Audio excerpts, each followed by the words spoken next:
Welcome to the long night tonight. I invite you to journey through ancient wisdom that will relax your mind and nourish your spirit. Make yourself comfortable now. Let your shoulders soften. Let your jaw unclench.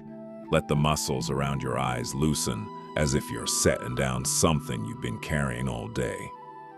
If you like, take one slow breath in and let it out gently without forcing it.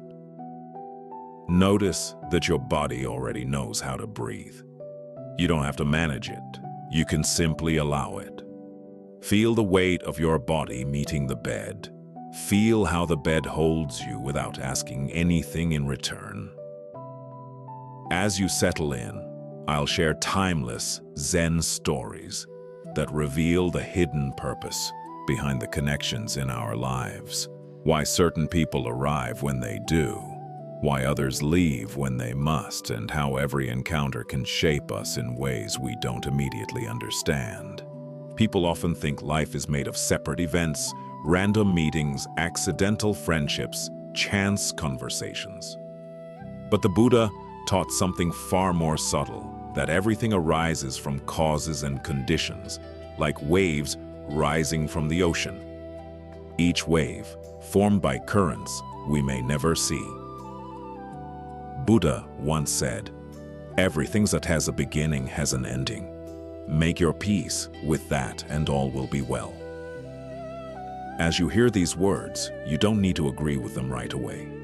You can simply let them rest in your mind, like a pebble settle into the bottom of a clear pond.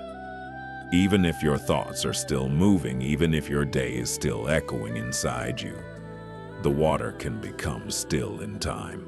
Tonight's stories will move gently like lantern light across a quiet room. Each tale offers a different perspective on how we grow through relationships with friends, strangers, teachers, and even those who challenge us. We'll explore the purpose of connections. We'll reflect on the wisdom of non-interference when helping can harm and when stepping back can be the kindest act. We'll learn how to recognize harmful people without hardening the heart. We'll find peace in fewer, deeper friendships and discover balance in kindness, so giving does not become self-erasure. And we'll close with the liberating power of forgiveness, how letting go can heal what years of resentment cannot. But for now, simply listen. Let the sound of these words become a soft path your mind can follow into rest. If sleep comes, let it come. If you remain awake, that is also fine. You are not required to do anything except exist here in this moment, breathing. Our first story takes us to a mountain monastery in ancient Japan, where a young seeker discovers why certain people enter our lives exactly when we need them. Our tale begins on a peaceful mountainside where cherry blossoms dance on gentle spring breezes. In the early morning mist, the boundary between earth and sky seems to disappear, as if the world is dissolving into something softer, something quieter than ordinary thought. Here, among temple bells and meditation halls, stood a remote monastery, simple in its structure, yet deep in its silence. The stones of its pathways had been worn smooth by countless footsteps. The wooden beams carried the scent of cedar and incense, and the air itself seemed to invite a slower rhythm of being. In this monastery lived an elderly monk named Hotaka. He was well into his 80s, yet his eyes still sparkled with the clarity of mountain lakes, bright, calm, and unhurried. His face was lined like weathered bark shaped by decades of sun, wind, and contemplation. But there was nothing harsh in him. His presence felt like a warm stone left in sunlight, quietly steady, quietly alive. Unlike many monks who sought complete solitude, Hotaka believed that connections were not distractions from the path. He believed they were part of it, essential pathways to understanding the deeper nature of existence. In the web of life, he often told his students, each thread touches countless others.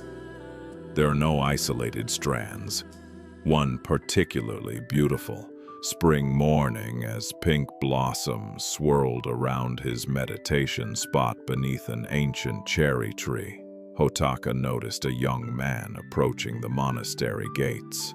The visitor moved with determination in his steps, but uncertainty in his eyes, a kind of searching look as if he carried a question too heavy to hold alone. Hotaka recognized that expression. He had seen it many times in those who arrived at the monastery. People not simply curious, but inwardly burdened by something they could not name. The young man's name was Hiroshi. He had traveled 17 days from a coastal village far to the south. His sandals were worn.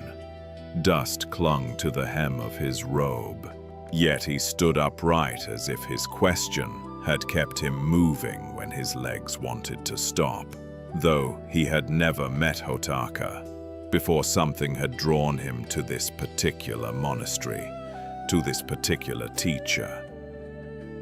Later, Hiroshi would describe it as a feeling like being called by a voice he couldn't quite hear but somehow understood. It was as though an invisible current had carried him there. Much like Buddha taught everything arises from causes and conditions. Nothing exists entirely alone.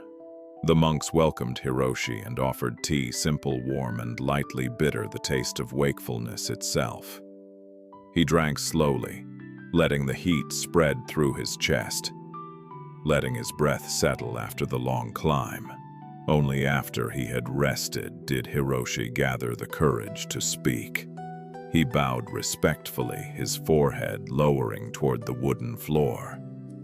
"Master Hotaka," he began, "I've been troubled by something I cannot explain." His voice was steady, but beneath it was a tremor, like a string pulled too tight for too long. "Throughout my life," Hiroshi continued, "I've noticed that sometimes when I meet people, I feel an immediate connection, a sense of recognition, as if I've known them before, in some forgotten time. With others, I feel immediate unease, like a shadow crossing my spirit without clear reason." He swallowed as if the question itself was difficult to release. Do people come into our lives merely by chance? Or is there some invisible pattern I cannot see? Hotaka studied the young man's earnest face. Dappled light filtered through cherry blossoms, creating patterns of brightness and shadow across Hiroshi's features, almost as if nature was reflecting his question back to him. For several moments, Hotaka remained silent. He allowed the question to resonate in the space between them like the lingering sound of a temple bell, an echo that doesn't rush to end. Then finally he spoke. "People never enter our lives by accident." Hotaka said, his voice gentle yet unyielding in its certainty. "This truth lies deeper than the deepest ocean and reaches higher than the tallest mountain." Hiroshi's breath caught slightly, not from fear but from recognition, like hearing something his heart already suspected. Hotaka continued, "Each encounter is a thread in an invisible tapestry that began to be woven long before you drew your first breath."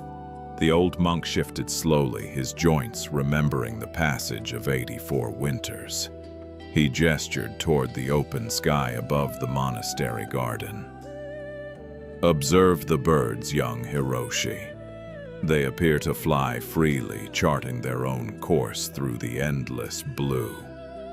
Yet each is supported by invisible currents of air that guide and shape their journey."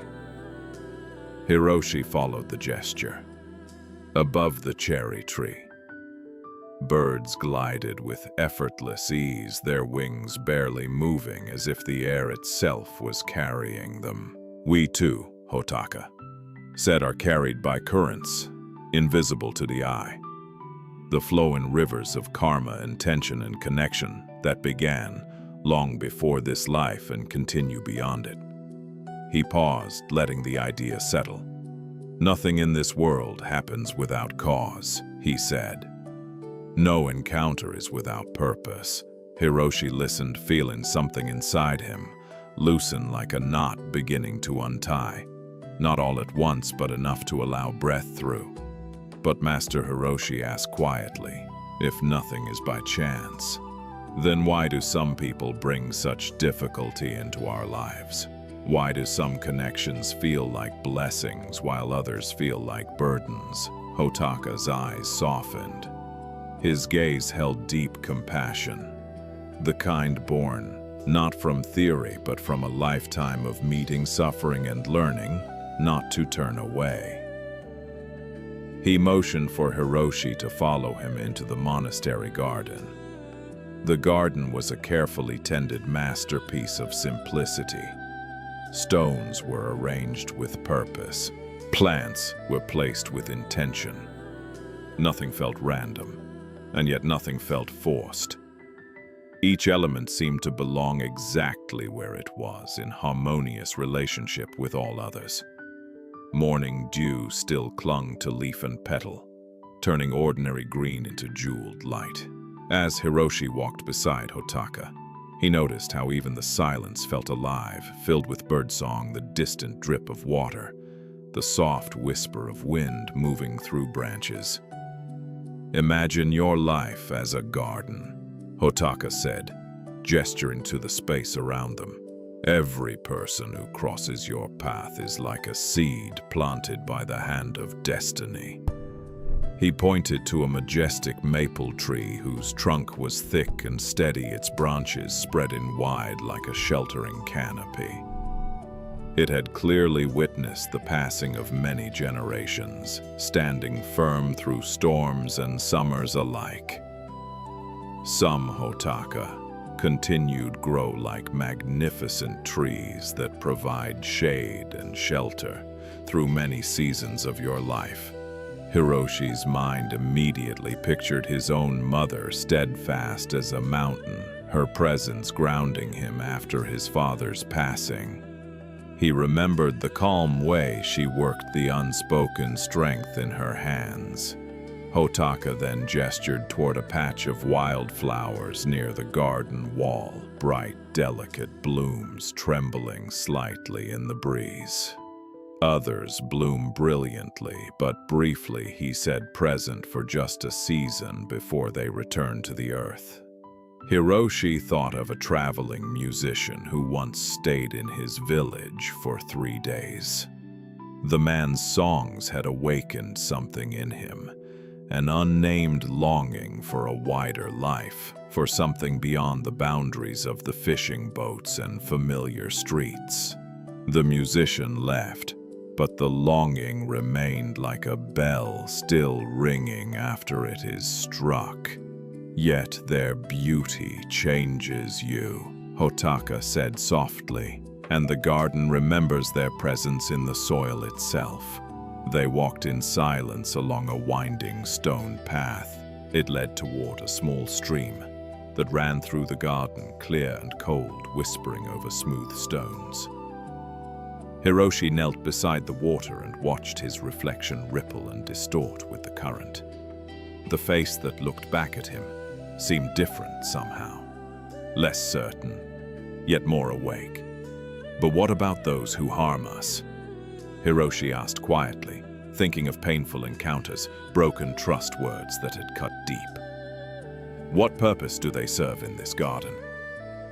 Hotaka bent down and picked up a stone from the stream's edge. It was smooth, now worn by water and time. Those who hurt us, Hotaka said, are often our most profound teachers.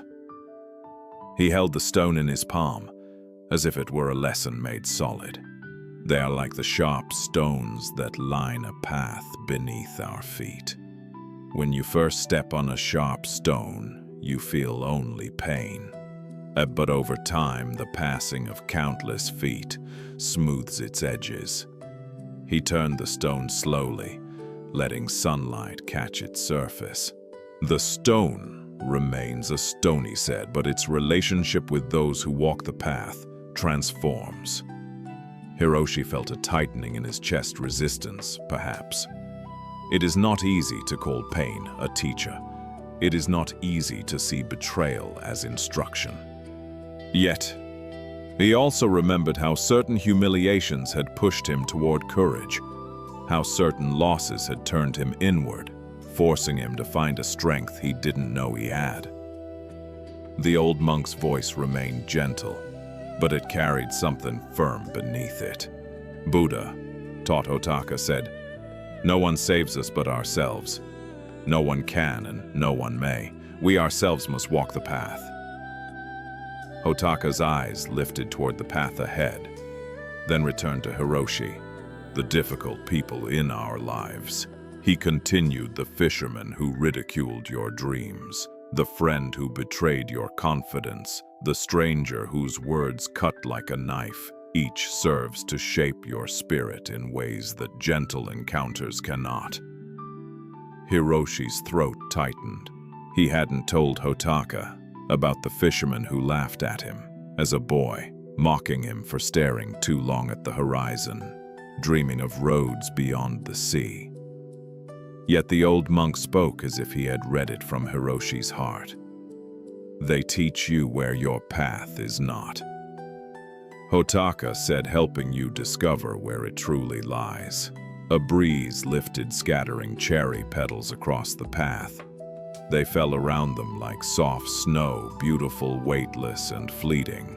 I have often found, Hotaka continued quietly, that the people who challenge us most are reflecting parts of ourselves we have not yet acknowledged or healed.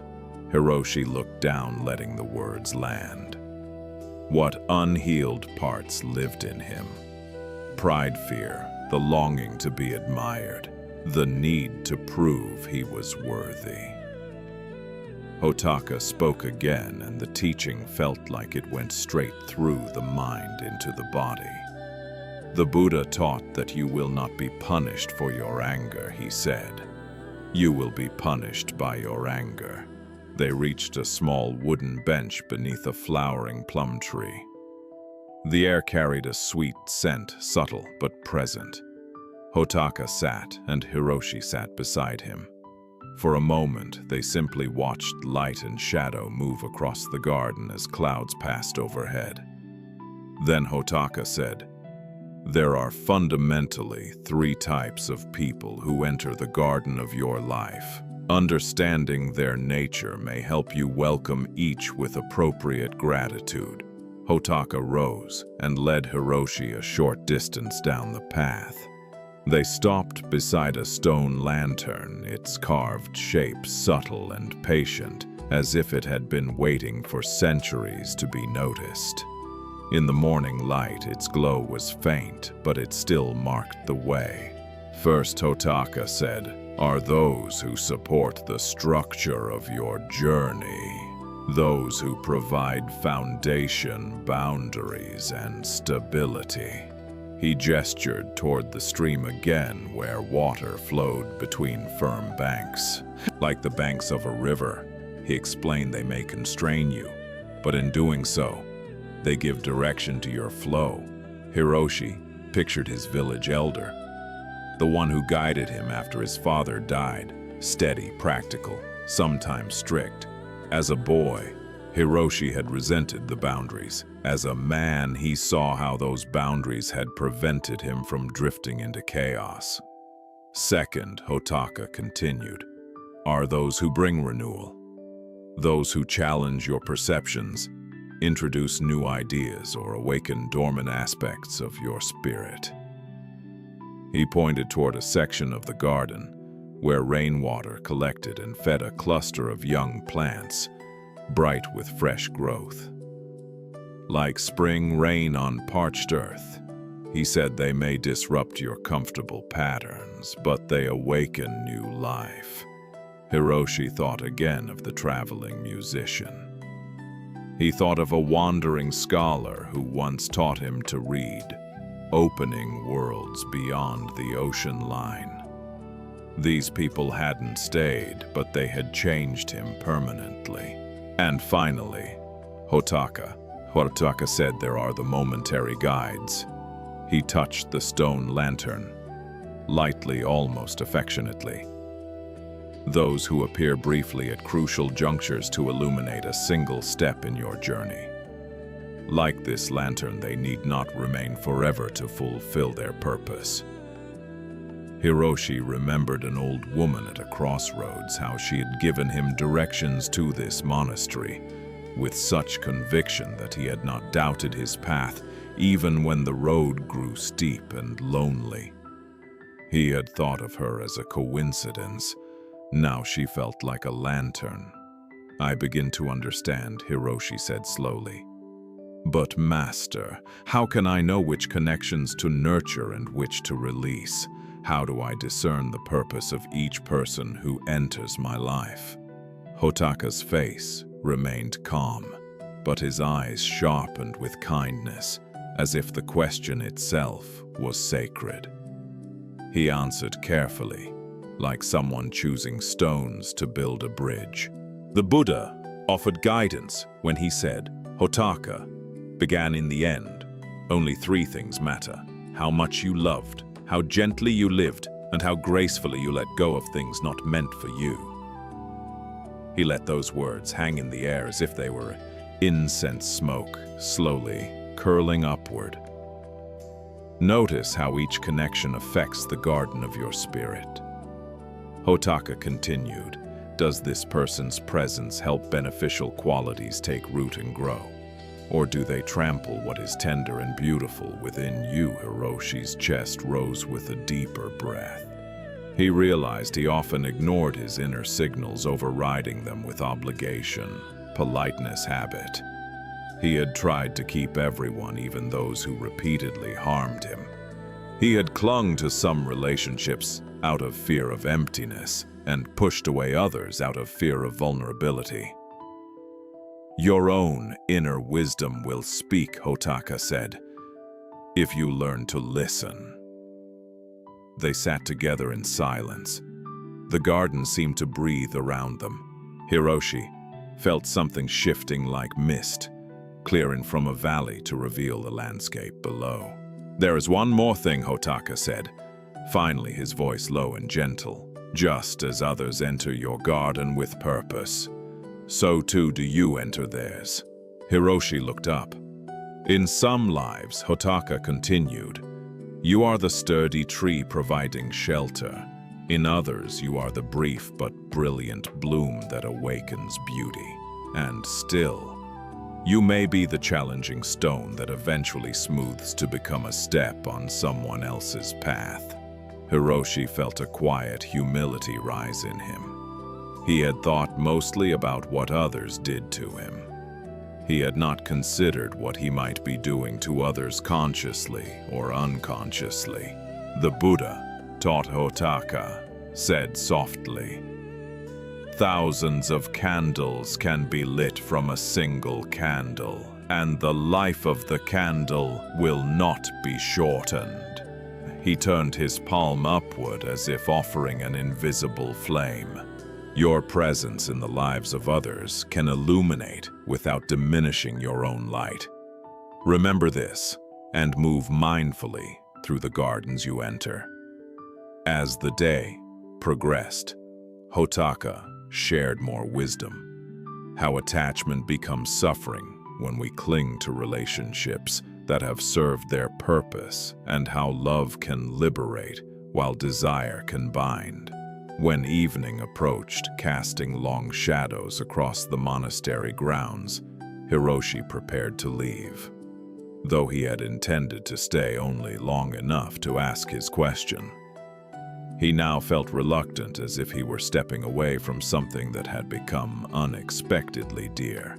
At the monastery gate, Hiroshi bowed. "I have one final question, Master Hotaka," he said.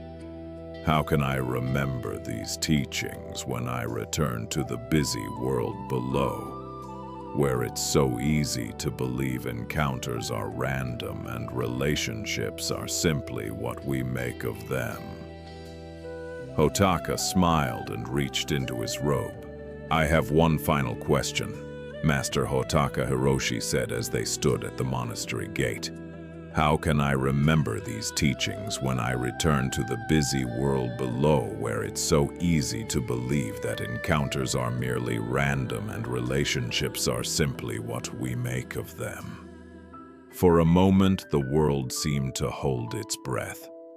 The gate behind them was old, its wood darkened by rain and seasons, its joinery fitted so patiently that no nails were needed. Beyond it, the mountain path curved downward into mist toward villages and marketplaces, toward voices and responsibilities, toward the rushing current of ordinary life. Hotaka smiled, small, calm, as if he had been expecting this question all along. Without haste, he reached into his robe and removed a small pouch. The fabric was worn soft by years of use, the kind of object that had lived close to the heart for a long time. He loosened the tie with practiced fingers, then turned the pouch gently in his palm. From it, he took 3 small items. First, a perfectly smooth stone from the stream, cool and weighty like a piece of quiet certainty. Second, a dried cherry blossom preserved between layers of thin paper. Fragile, delicate, almost impossibly light, as though it could vanish with the slightest breath. And third, a tiny carved wooden lantern, no larger than Hiroshi's thumb, simple in shape, yet made with such care that it seemed to contain a silent glow. Hotaka placed the 3 objects into Hiroshi's open palm. "Keep these with you," the old monk said, and then with a tenderness that carried the gravity of a blessing, he gently closed Hiroshi's fingers around them. "When you doubt the purpose in your connections, when you question why someone has entered your life, remember the 3 types of encounter and look for the teaching each brings." Hiroshi felt the items resting against his skin. The stone was steady. The blossom was soft. The lantern was shaped like a promise. They were small, yet they felt like an entire philosophy, made tangible, something he could carry, not only in thought, but in the warmth of his own hand. Hotaka continued, his voice as quiet as falling petals. "And remember the Buddha's words. If you light a lamp for someone else, it will also brighten your path. The connections we nurture illuminate our way forward. Even when the path seems dark, the mountain breeze moved through the gate and stirred the air between them. For an instant, a few late blossoms drifted down from a nearby branch, turning slowly as they fell like tiny pink reminders that nothing remains and yet everything belongs." With these words, Hotaka bowed to Hiroshi. It was a gesture of respect from teacher to student, yes, but it was also something more. It was an acknowledgement between 2 travelers on the same endless path. Hiroshi returned the bow deeply. He felt gratitude rise in him. Not the restless gratitude that clings, but the quiet gratitude that opens. He sensed that this encounter had changed him in ways he was only beginning to understand, like a seed that has just entered the soil, not yet visible, but already alive. As Hiroshi descended the mountain that evening, the small treasures secure in his pocket, he noticed the world differently. The road itself felt like a teaching. The stones beneath his sandals were uneven, and yet they guided his steps. The wind carried the scent of cedar and distant cooking fires. Far below, the valley held a soft glow, as if the world were preparing itself for night. and along the path, he passed people.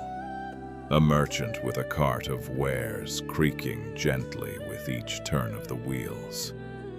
A young mother carrying her child, the baby's head resting against her shoulder, as if sleep were the most natural thing in the world.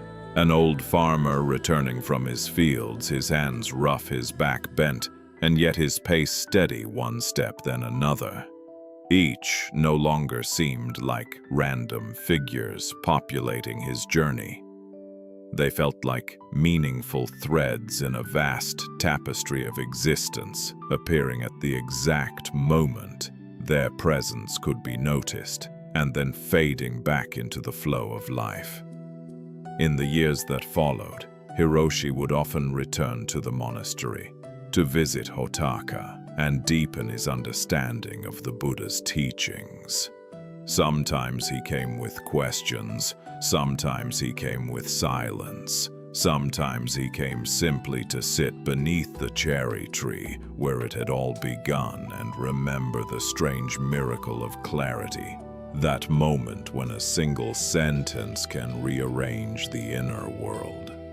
Eventually, Hiroshi became a respected teacher in his own right, known especially for his wisdom about human connection and the purpose behind each encounter in our lives.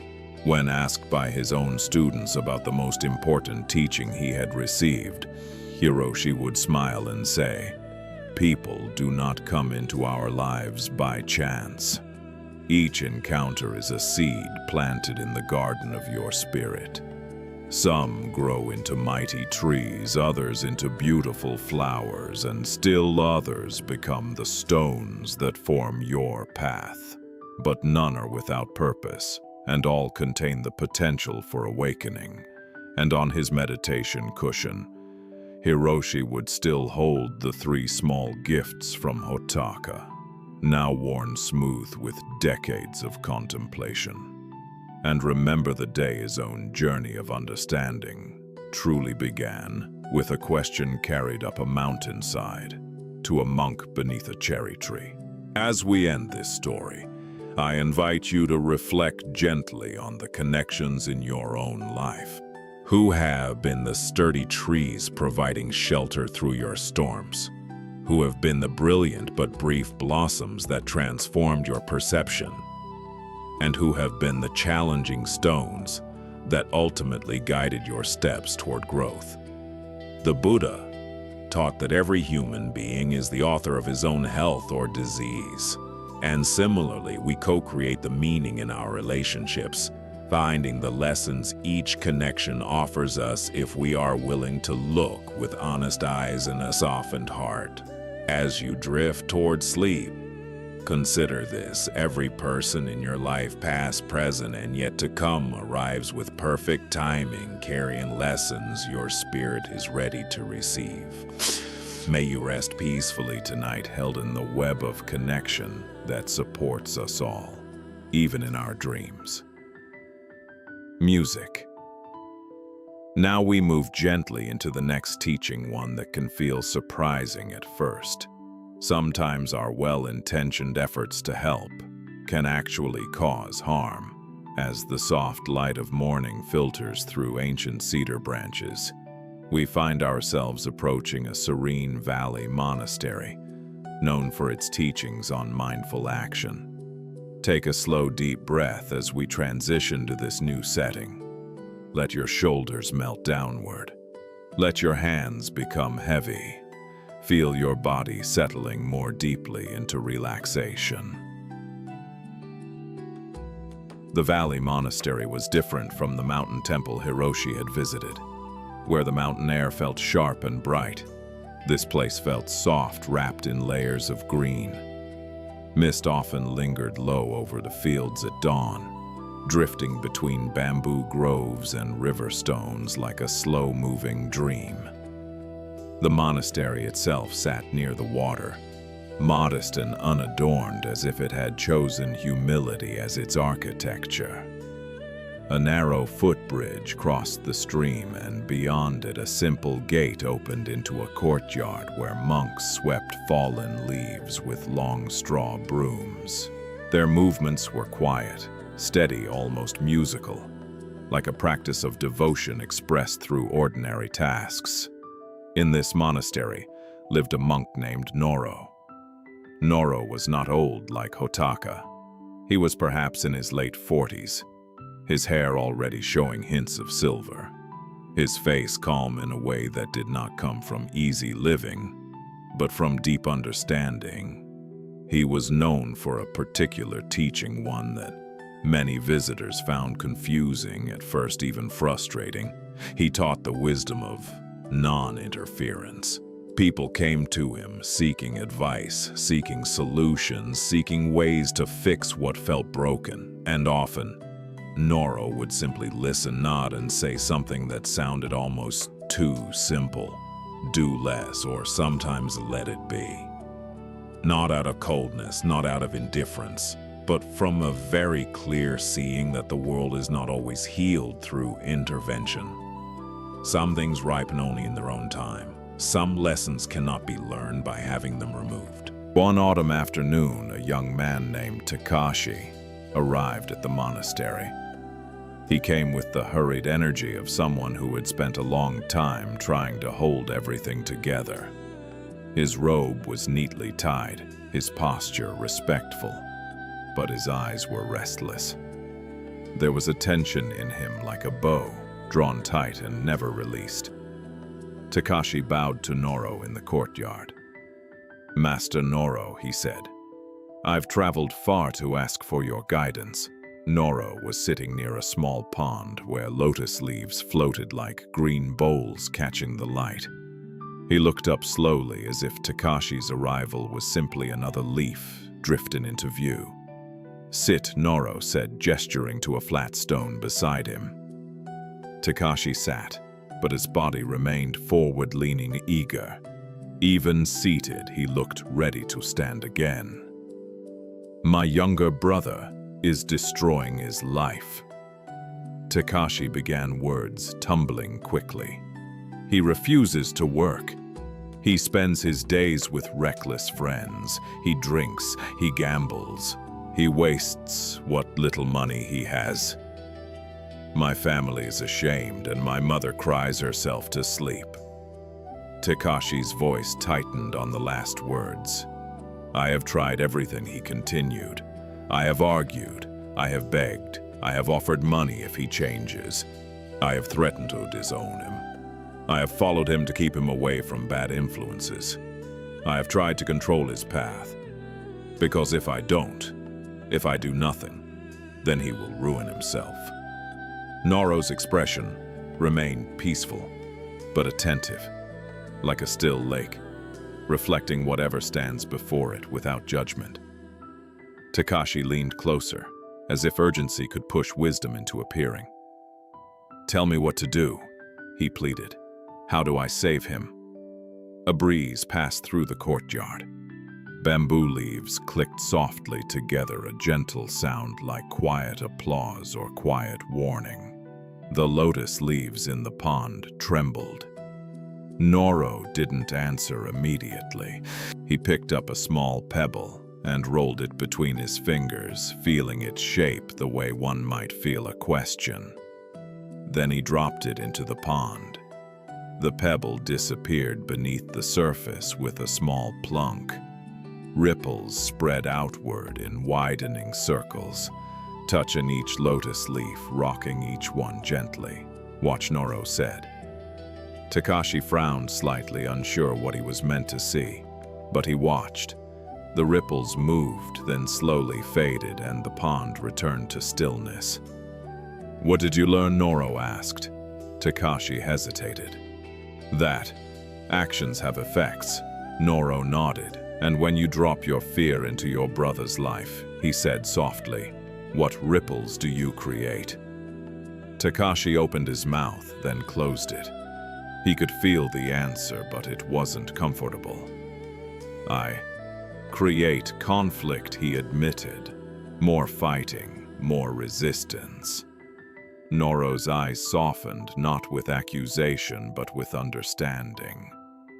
Many people believe love means control, Noro said. They believe that to care is to interfere.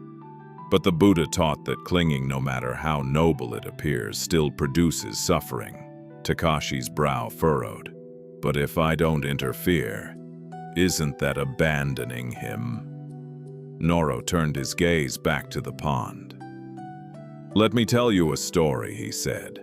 Takashi's shoulders tightened as if bracing for a lecture, but Noro's voice remained gentle, almost like he was offering tea. Long ago, Noro began, there was a farmer who found a chrysalis on a leaf. He knew that inside it a butterfly was forming. Day after day he watched it, fascinated by the slow miracle of transformation. Takashi listened, his breath gradually slowing. One morning, Noro continued, the farmer saw the chrysalis begin to move. A tiny opening appeared, and the butterfly struggled to push itself out. It looked difficult, painful even. The farmer felt compassion. He thought, the poor creature is suffering. I can help. Noro paused, letting the courtyard's quiet fill the space. So the farmer took a small knife, he said, and carefully cut the chrysalis open, making the hole larger. Takashi's eyes widened slightly. He could already sense something ominous. The butterfly emerged easily, Noro said. Its body came out quickly, free from struggle. The farmer was pleased. He believed he had done something kind. Noro's voice softened further, like a hand lowering something fragile onto a table. But the butterfly's wings were weak and shriveled. It could not fly. It crawled in circles on the ground, helpless. The farmer watched, confused. He did not understand that the struggle to emerge from the chrysalis is what forces fluid into the butterfly's wings. Without that effort, the wings never strengthen. Takashi swallowed. The story landed inside him with a quiet heaviness. Noro looked at him now, his gaze steady. Sometimes, he said, what we call help is actually harm. Takashi's throat tightened. His mind flashed with memories. His brother's angry eyes, his brother's voice shouting, "Stop trying to run my life." Takashi had always believed his force was love. But what if it was like cutting open the chrysalis?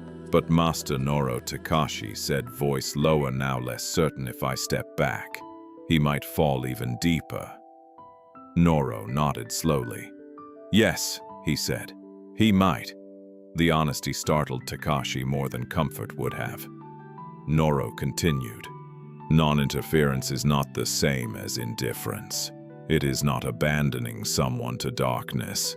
It is learning the art of right timing and right action. Knowing when presence is enough and when action is truly needed. He pointed to a young sapling near the pond, its thin trunk supported by a stake. A wise gardener does not pull on the plant to make it grow, Noro said. He waters it. He protects it from being trampled. He gives it light. But he does not force the leaves to unfold. Takashi stared at the sapling, and for the first time since arriving, his shoulders dropped a little. His body responded before his mind fully agreed. What should I do, then? He asked quietly. If not control, then what? Noro smiled faintly, and the smile held no triumph, only compassion. First, he said, see your own fear clearly. Because fear disguised as love becomes a cage. He picked up another pebble, but this time he didn't drop it. He placed it gently on the ground, and second, Noro said, learn the difference between supporting someone and carrying them. Takashi felt tears rise unexpectedly, not because he wanted to cry, but because something inside him recognized the truth. He had been carrying his brother like a burden, trying to drag him toward a life Takashi thought was right. But perhaps his brother needed to find his own wings. Noro's voice became almost a whisper, like a bedtime teaching meant to enter the mind without waking its defenses. The Buddha taught. He said that peace comes from within. Do not seek it without. Takashi breathed in slowly. Noro continued. Your brother's awakening, if it comes, must rise from within him. You cannot carve it into him with your hands. The lotus pond was still now, the courtyard quiet. A few leaves drifted down from a tree landing soundlessly on stone. And for the first time, Takashi sat without leaning forward. He sat as if he had nowhere else to be. Yet inside him, a new question began to form, one that felt both frightening and freeing. If he stopped interfering, what would remain of his love? Takashi sat very still after Noro's last words. For a long time, he had believed his love was proven through effort, through how much he could fix, how much he could prevent, how much he could force life to bend away from disaster. And now in the quiet courtyard, he felt the strange discomfort of a new idea that love might also be proven through restraint. A wind moved through the bamboo again, soft and rhythmic, as if the world itself were breathing slowly. Takashi's fingers loosened around his knees. His jaw unclenched. He didn't realize how tightly he had been holding his own body until he began to let go. But Master Noro, he said at last, voice subdued, if I stop carrying him, won't he feel abandoned? Noro looked at him with calm eyes, the way a teacher looks at a student who is finally asking the real question. Tell me, Noro asked gently, when you carry a child who is trying to walk, what happens to the child's legs? Takashi blinked. They don't grow strong. And when you carry your brother, Noro continued, what happens to his inner strength? Takashi swallowed again. He could almost feel the answer in his chest before his mind could form words. It weakens, he admitted. Noro nodded as though Takashi had simply stated something as natural as rain falling. Many people carry others because they cannot tolerate uncertainty, Noro said. They carry because they fear guilt more than they fear harm. They carry because deep inside they believe, if he falls it will mean I failed. Takashi's eyes lowered to the stones of the courtyard. They were smooth and pale, arranged in quiet geometry. He had always thought of failure as something external, money lost, reputation, damaged family, shamed.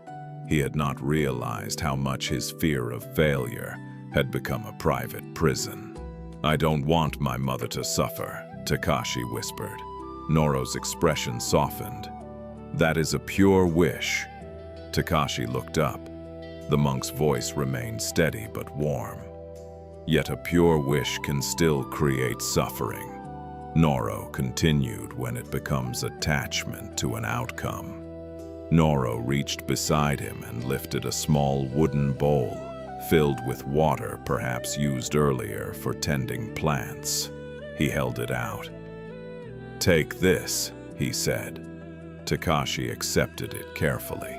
The water inside trembled with the movement, reflecting the sky in broken pieces.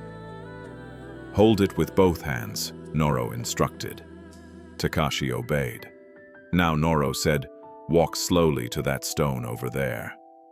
Takashi stood bowl steady between his palms and took a step, then another.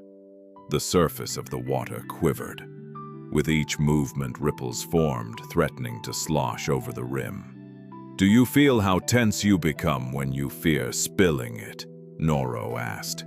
Yes, Takashi said, concentrating hard. I'm trying to keep it from moving. Noro's voice was gentle. The tighter you grip, the more your body stiffens. The more your body stiffens, the more the water shakes. Takashi took another step, and a few drops spilled over the edge anyway, landing dark on the stone path. He flinched instinctively, as if the loss were a mistake. "Stop," Noro said softly. Takashi stopped. Noro walked over and pointed to the drops on the stone. "Look," he said. The world did not end. Takashi stared at the drops. They were small, ordinary, and yet they revealed something. He had been living as though every spill would be a catastrophe. Noro gestured back toward the pond. "Pour the bowl into the water." Takashi walked to the pond and poured the water in. It disappeared instantly into the larger body, as if it had always belonged there. When he returned, his hands felt strangely light, empty but not lacking. "That bowl," Noro said, "is your attempt to control outcomes. Your brother's choices are the water.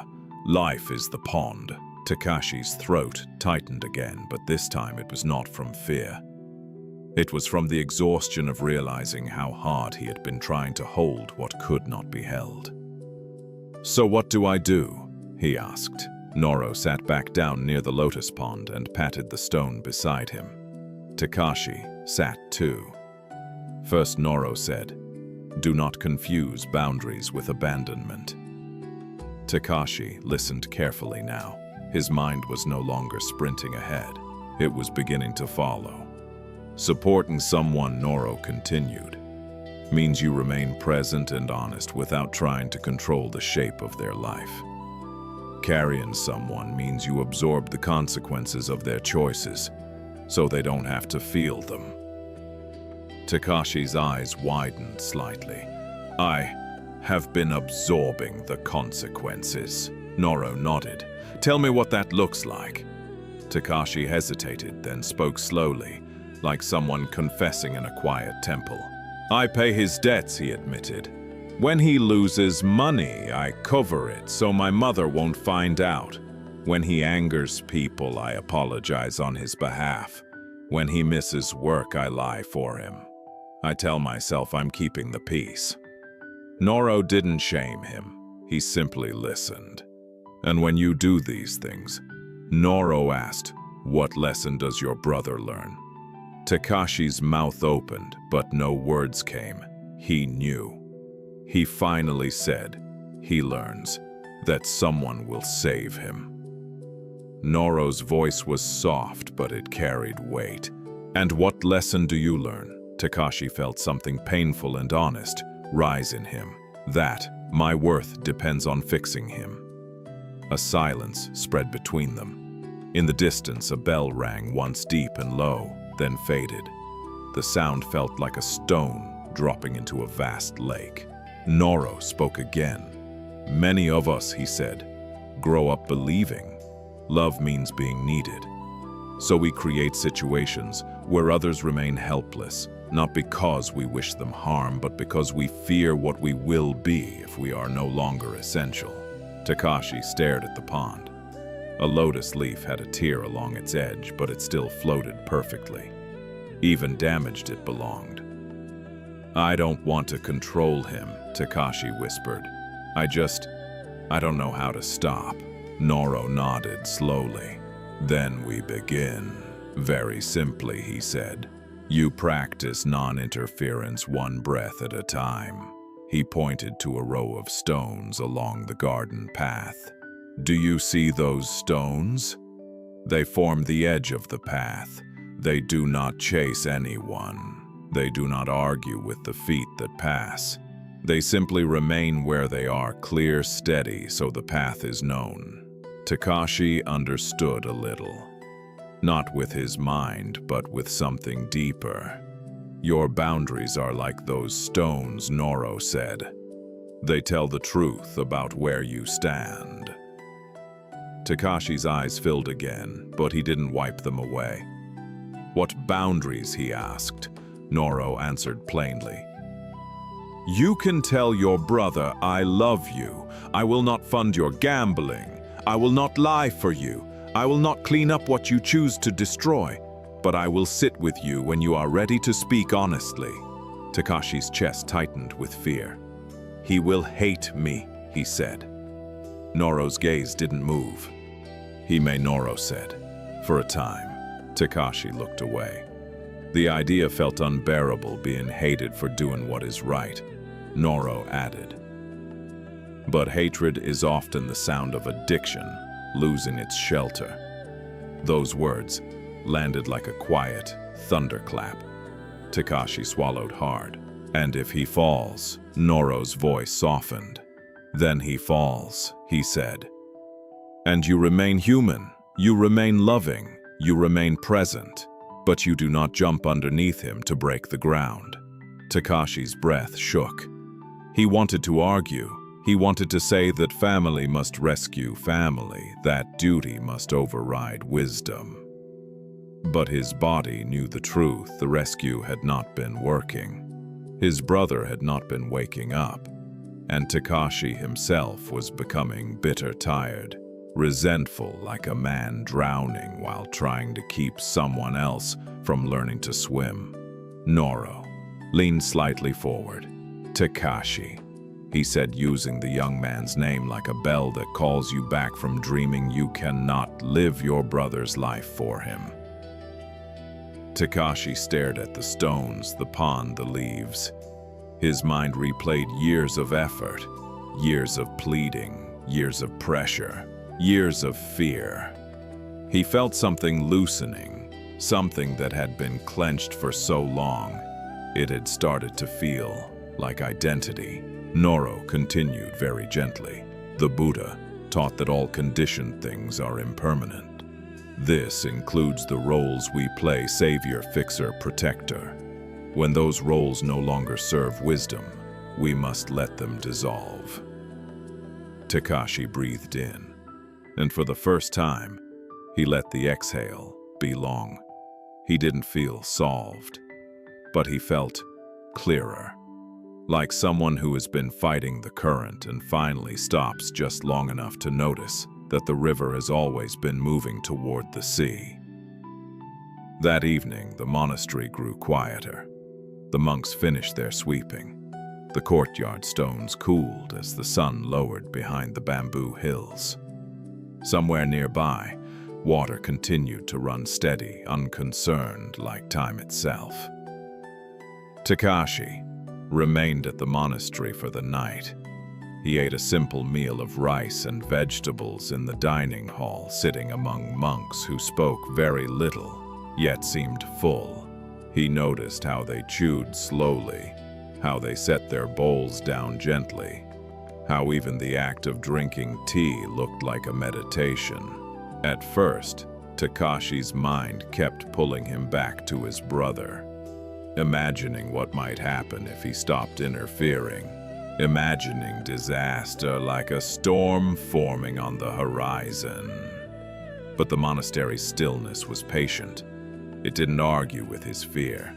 It simply surrounded it the way a wide sky surrounds a passing cloud. After the meal, Noro invited Takashi to walk along the stream that bordered the monastery grounds. Night was coming and lanterns had been lit along the path. Their glow was warm and small, creating pools of light on the stones. The rest of the world was shadow and soft sound, the stream murmuring insects, singing bamboo whispering. They walked in silence for a while. Takashi felt his thoughts slowing, as if the rhythm of Noro's steps was teaching his nervous system a new pace.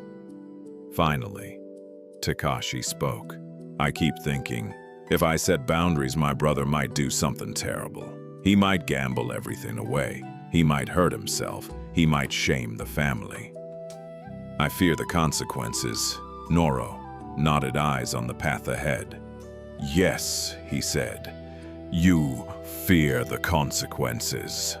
They stopped near a bend in the stream, where the water pooled briefly before slipping onward. The moonlight reflected on the surface, broken into silver pieces by the move's current. Noro crouched and picked up a length of rope, old frayed left near a small dock where monks sometimes tied boats for supplies. He held it up. "Takashi," he said, "imagine you and your brother are in a river." Takashi watched the rope in Noro's hands. "You see your brother struggling." Noro continued, "So you throw him a rope. That is support. It gives him a chance to hold on to steady himself to swim." Noro tightened his grip on the rope. "But then you decide," he said, "that you cannot tolerate the sight of his struggle. So instead of letting him grip the rope, you wrap the rope around your own waist and try to pull him to shore by force." Takashi felt his stomach tighten. "What happens?" Noro asked. "If your brother refuses to move?" Takashi answered quietly. "I get dragged." Noro nodded. "And what happens if your brother panics and clings to you instead of the rope?" Takashi's throat tightened. "I drown." Noro's gaze met his. "Exactly," he said. "Carrying another person's life can drown you. And the tragedy is, it often doesn't save them either." Takashi stared at the moving water, his eyes catching the moonlight, then the shadow beneath it. He felt as if he had been living inside this metaphor for years, not realizing it was a river. "But what if he truly can't hold the rope?" Takashi asked, voice trembling with sincerity. "What if he's too weak? What if he's too lost?" Noro's expression softened. "Sometimes," he said, "people must swallow water before they understand they want to breathe." Takashi flinched slightly at the bluntness. Noro continued, "This is not cruelty. This is reality." He dropped the rope gently onto the ground.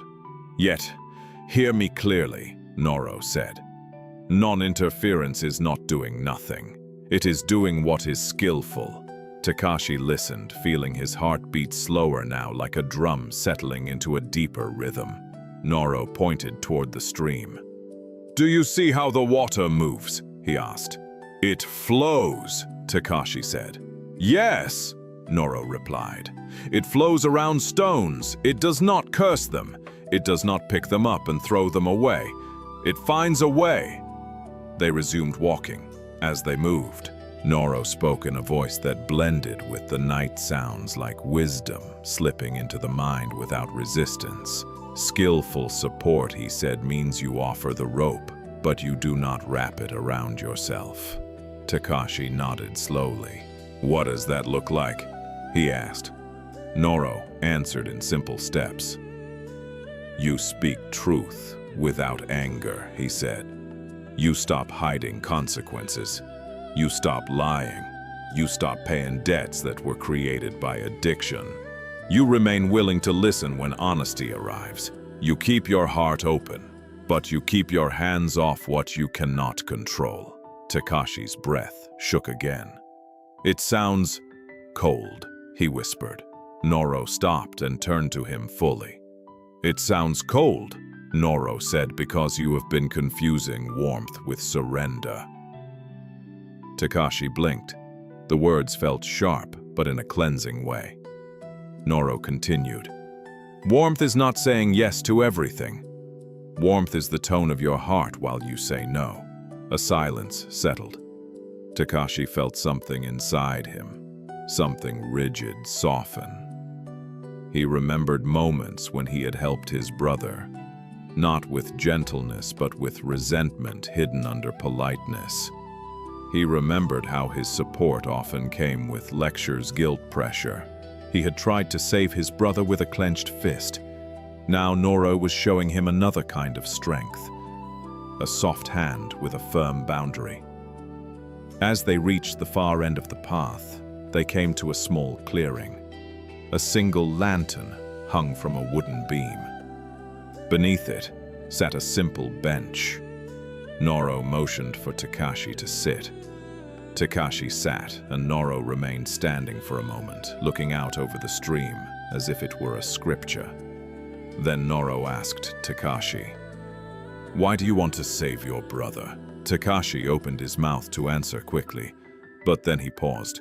He realized he had never examined this question with honesty. "I love him," he said. Noro nodded. "Yes," Takashi continued, "and I don't want my family to be ashamed." Noro nodded again, and Noro asked. Takashi's face tightened. He felt the next layer hiding behind the first two, and "I don't want to feel guilty," he admitted. "I don't want to feel like I failed him." Noro's eyes softened. There was no judgment there, only recognition, like someone who has seen the same wound many times. "Guilt," Noro said gently, "can masquerade as virtue." Takashi stared down at his hands. Noro sat beside him on the bench, now the lantern's warm light painting their faces with softness. Takashi, Noro said quietly, "If you try to save your brother so you can avoid guilt, you are still serving yourself." Takashi's chest tightened with shame, but Noro's tone didn't allow shame to become self-hatred. It invited honesty. "So, what should I do?" Takashi asked, voice small. Noro answered, "Love him for his own sake, not for the sake of your relief." Takashi swallowed, tears pressing behind his eyes. How he whispered. Noro's voice became very soft, as if teaching a child how to fall asleep. "You love him," Noro said, "by being truthful, by not enabling what destroys him, by not making him comfortable in his addiction, by remaining present without becoming his prison." Takashi looked up, and in Noro's eyes he saw something calm and vast. "Non-interference," Noro said, "is trust." Takashi frowned. Trust in what? Noro looked toward the stream again. "Trust in cause and effect," he said. "Trust in the human capacity to learn. Trust in your brother's possibility, however buried it is. And trust in life's ability to teach what you cannot teach with words." Takashi listened, feeling his fear respond like an animal being gently stroked. "But what if he never changes?" Takashi asked. Noro's answer was quiet and honest. "Then, he never changes," he said, "and you will still have lived with integrity." Takashi felt the weight of those words. They weren't comforting, but they were strangely freeing, because they removed the illusion that he could control the outcome. They returned him to the only place he could truly stand: his own actions, his own heart, his own boundaries. Noro stood. "Tomorrow," he said, "I will give you one more teaching, a way to practice non-interference without becoming numb, and a way to remain compassionate without drowning." Takashi rose too. The lantern's light danced on the stream beside them. The night air was cool on his skin. As they walked back toward the monastery, Takashi felt something unfamiliar. Not certainty, but space. Space inside his chest where panic used to be. And in that space, for the first time in years, he could breathe. The next morning arrived gently, like a hand easing open a curtain. Mist floated low over the stream. The bamboo grove looked washed clean, each leaf beaded with dew. Somewhere inside the monastery, a bell rang deep, resonant, the sound rolling through the valley like a slow wave.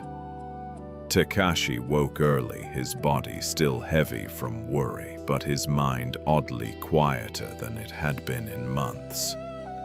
He washed his face at a stone basin and watched the water drip from his fingertips. Each drop disappeared and was gone, complete in its brief life. After a simple breakfast, Noro met him in the courtyard. Without ceremony, the monk handed Takashi a broom.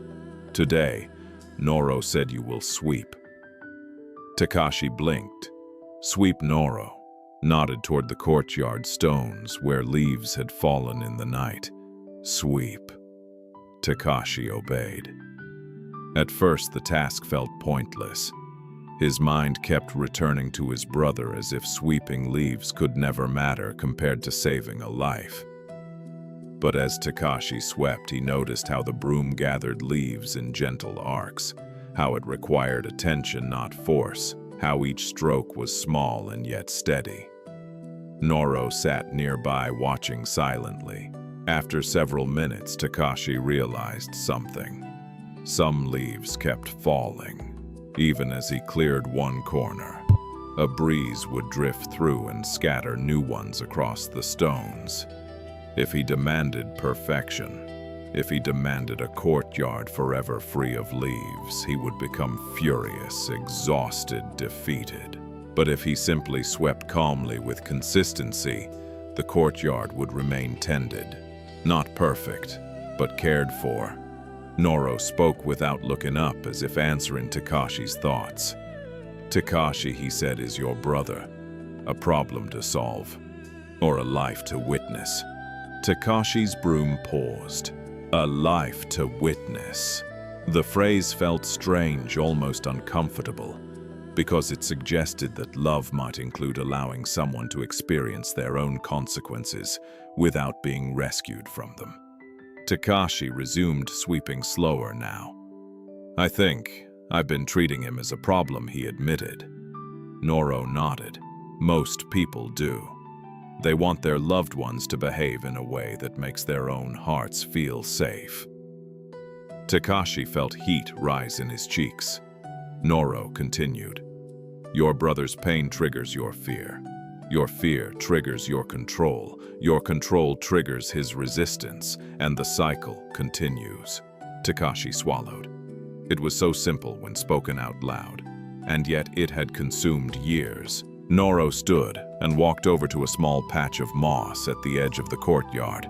He knelt and touched it lightly. Do you see this moss? He asked. Takashi glanced over. Yes. It grows slowly, Noro said. It does not struggle the way a tree struggles upward. It does not demand sunlight the way flowers do. It simply takes what is available moisture shade time and becomes soft. He looked at Takashi. Compassion, Noro said, should be like moss. Takashi frowned slightly. Soft Noro nodded. Soft and grounded. He stood and gestured toward the stream. Many people make compassion into a river they jump into, Noro said. They throw themselves into someone else's suffering, believing that drowning proves love. Takashi felt the words hit home. But true compassion, Noro continued, is standing on the bank offering what is useful and staying rooted. Takashi swept another cluster of leaves into a pile. His movements were becoming almost rhythmic, as if the broom were teaching his body to slow down. How do I stand on the bank? Takashi asked quietly. Noro answered with 3 clear teachings. First, he said, you practice presence. Takashi looked up. To be present, Noro said, is to remain emotionally available without becoming entangled. You can listen to your brother without trying to fix him. You can see his pain without rushing to erase it. Takashi nodded slowly. Second, Noro continued, you practice truth. Takashi's hands tightened on the broom. Truth is a boundary, Noro said. Truth is saying, I love you and I will not support what destroys you. Truth is not speaking with cruelty. It is speaking with clarity. Takashi felt fear again. He could already hear his brother's anger, but he also felt something new, a quiet respect for truth. And third, Noro said, you practice letting consequences teach. Takashi's breath caught. That's the hardest part. Noro's expression softened. Yes. He walked closer and spoke almost like a lullaby, gentle but unwavering. The Buddha, taught the suffering has causes, Noro said. When we remove the consequences of harmful choices, we interrupt the learning that suffering can bring. Takashi stared down at the leaves. I keep thinking, he whispered, if he suffers, it will be my fault. Noro shook his head, slow and kind. Your brother's choices are your brother's karma, he said. Your karma is how you respond. Takashi blinked, feeling the difference. Noro continued. You can respond with anger. You can respond with control. You can respond with enabling. Or you can respond with compassionate boundaries. Takashi's chest rose with a deeper breath. And if my mother cries, he asked, voice breaking slightly. Noro's gaze remained steady. Then you sit with her, he said. You comfort her. You do not lie to her. You do not feed illusions. You love her truthfully too. Takashi felt tears start again, but this time they felt cleansing, not collapsing. He kept sweeping. As the piles of leaves grew, he noticed something else. He wasn't fighting the leaves. He was caring for the courtyard. It was a subtle difference, but it changed his entire body. When he finished, Noro approached and handed him a small cup of tea. They sat near the pond, steam rising between them like a soft veil. Takashi took a sip. The tea was slightly bitter grounding. Noro said, there is a final practice I want to offer you. It is simple but powerful. Takashi looked up. It is called Noro, said the two hands. He held out his hands in front of him. One hand, Noro said, represents compassion. He opened his left palm, soft, receptive. The other hand, he continued, represents wisdom. He opened his right palm, steady, clear. Compassion without wisdom becomes drowning, Noro said. Wisdom without compassion becomes coldness. Takashi watched captivated. Your task, Noro said softly, is to keep both hands open. He brought his hands closer, side by side. Be compassionate, he said, and be wise. Takashi breathed slowly, as if something inside him had finally found balance. Noro's voice lowered. And when you return home, he said, you will practice this. Takashi nodded, feeling both fear and relief. What if I fail? He asked. Noro smiled faintly. Then you notice, he said. You return. You try again. He looked out over the lotus pond where a few flowers were beginning to open, slowly, naturally, without forcing. Non-interference, Noro said, is not perfection. It is alignment. Takashi held the teacup with both hands. Warmth seeped into his fingers. He felt the teaching settle in him like a stone settling into clear water. He would go home and stop paying debts, stop lying, stop rescuing, not to punish his brother, but to stop cutting open the chrysalis. He would offer the rope, but not wrap it around himself. He would keep two hands open, compassion and wisdom, and whatever happened, he would meet it with integrity. As the morning light brightened, Takashi bowed deeply to Noro. Thank you, he said, voice thick with emotion. Noro returned the bow. Go gently, he said. Do not mistake control for love, and do not mistake fear for responsibility. Takashi turned toward the path that led out of the valley monastery. The mist was lifting now. The world was becoming clearer.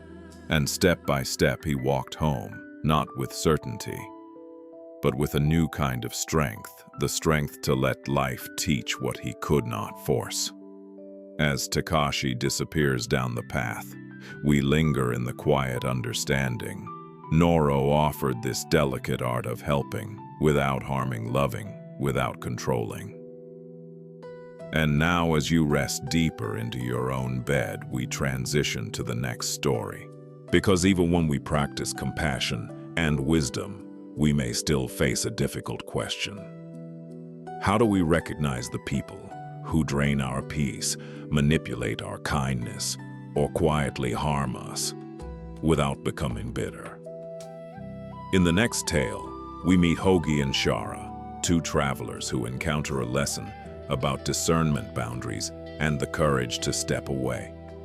Let your breathing slow, let your eyelids become heavier, and allow the next story to arrive like a soft candle being lit in a dark room. In a time when roads were still carved by foot and stories traveled faster than letters, there lived a young craftsman named Hogi. Hogi was known in his town for the steadiness of his hands. He worked with wood, cedar, pine, bamboo, shaping ordinary material into bowls, stools, small bridges, and delicate carvings that seemed to hold a quiet spirit inside them. People trusted him, not only because his work was strong, but because his manner was gentle. He listened more than he spoke. He paid what he owed. He showed up when he promised.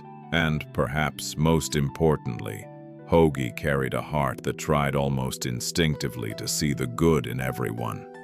This quality, which many praised as kindness, had also become his hidden vulnerability. Because while kindness can be a lamp that warms the world, it can also become a doorway left open, inviting in those who do not come bearing light. One spring, Hogi decided to travel. Not for profit, not for fame, but for the quiet longing that sometimes rises in a person who has lived too long among the same walls and faces. He wanted to see other towns, learn other techniques, and perhaps, though he didn't say it aloud, meet other versions of himself. He packed a small bundle of tools and a few pieces of his best work, intending to trade along the way for food and shelter. The road led through forests where sunlight fell in shifting patterns and across fields where wildflowers swayed like slow waves. On the second day of his journey, Hogi met a traveler on the road. Her name was Shara. She was older than Hogi by perhaps 10 years, and she carried herself with a confidence that drew attention without demanding it. Her clothing was plain but clean. Her eyes were sharp, not in a cruel way, but in the way of someone who notices small details and remembers them. When Hogi first saw her, she was standing near a roadside well, pulling up water with calm strength. A small group of villagers lingered nearby, chatting. Shara looked up and her gaze met Hogi's. "You're traveling alone," she observed. "Yes," Hogi said, bowing politely. "I'm a craftsman. I'm going to trade my work in the towns ahead." Shara studied the bundle on his back. "Woodworking tools," she said, not asking, simply recognizing. Hogi smiled. "You have a good eye." Shara returned the smile, faint and knowing. "I've seen many travelers," she said. "Some carry goods, some carry troubles, some carry both." Hogi laughed lightly, assuming it was a friendly remark. "I suppose I carry a bit of both," he admitted. They walked together for a while, the conversation unfolding naturally. Shara spoke of roads she had traveled, markets she had visited, and the quiet lessons one learns when sleeping under open sky. She seemed wise in a practical way, someone who had learned how to read people as easily as reading weather. As the day grew warmer, Shara pointed to a shaded path that branched off the main road. "There's a small tea stall ahead," she said. "It's better than the one in town, less crowded." "We can rest there," Hogi agreed gratefully. At the stall, they sat on low benches beneath a canopy of woven reeds. The tea was earthy and warm. A breeze carried the scent of river water and flowering trees. As they drank, Shara asked about Hogi's town, his work, his family. Hogi answered openly.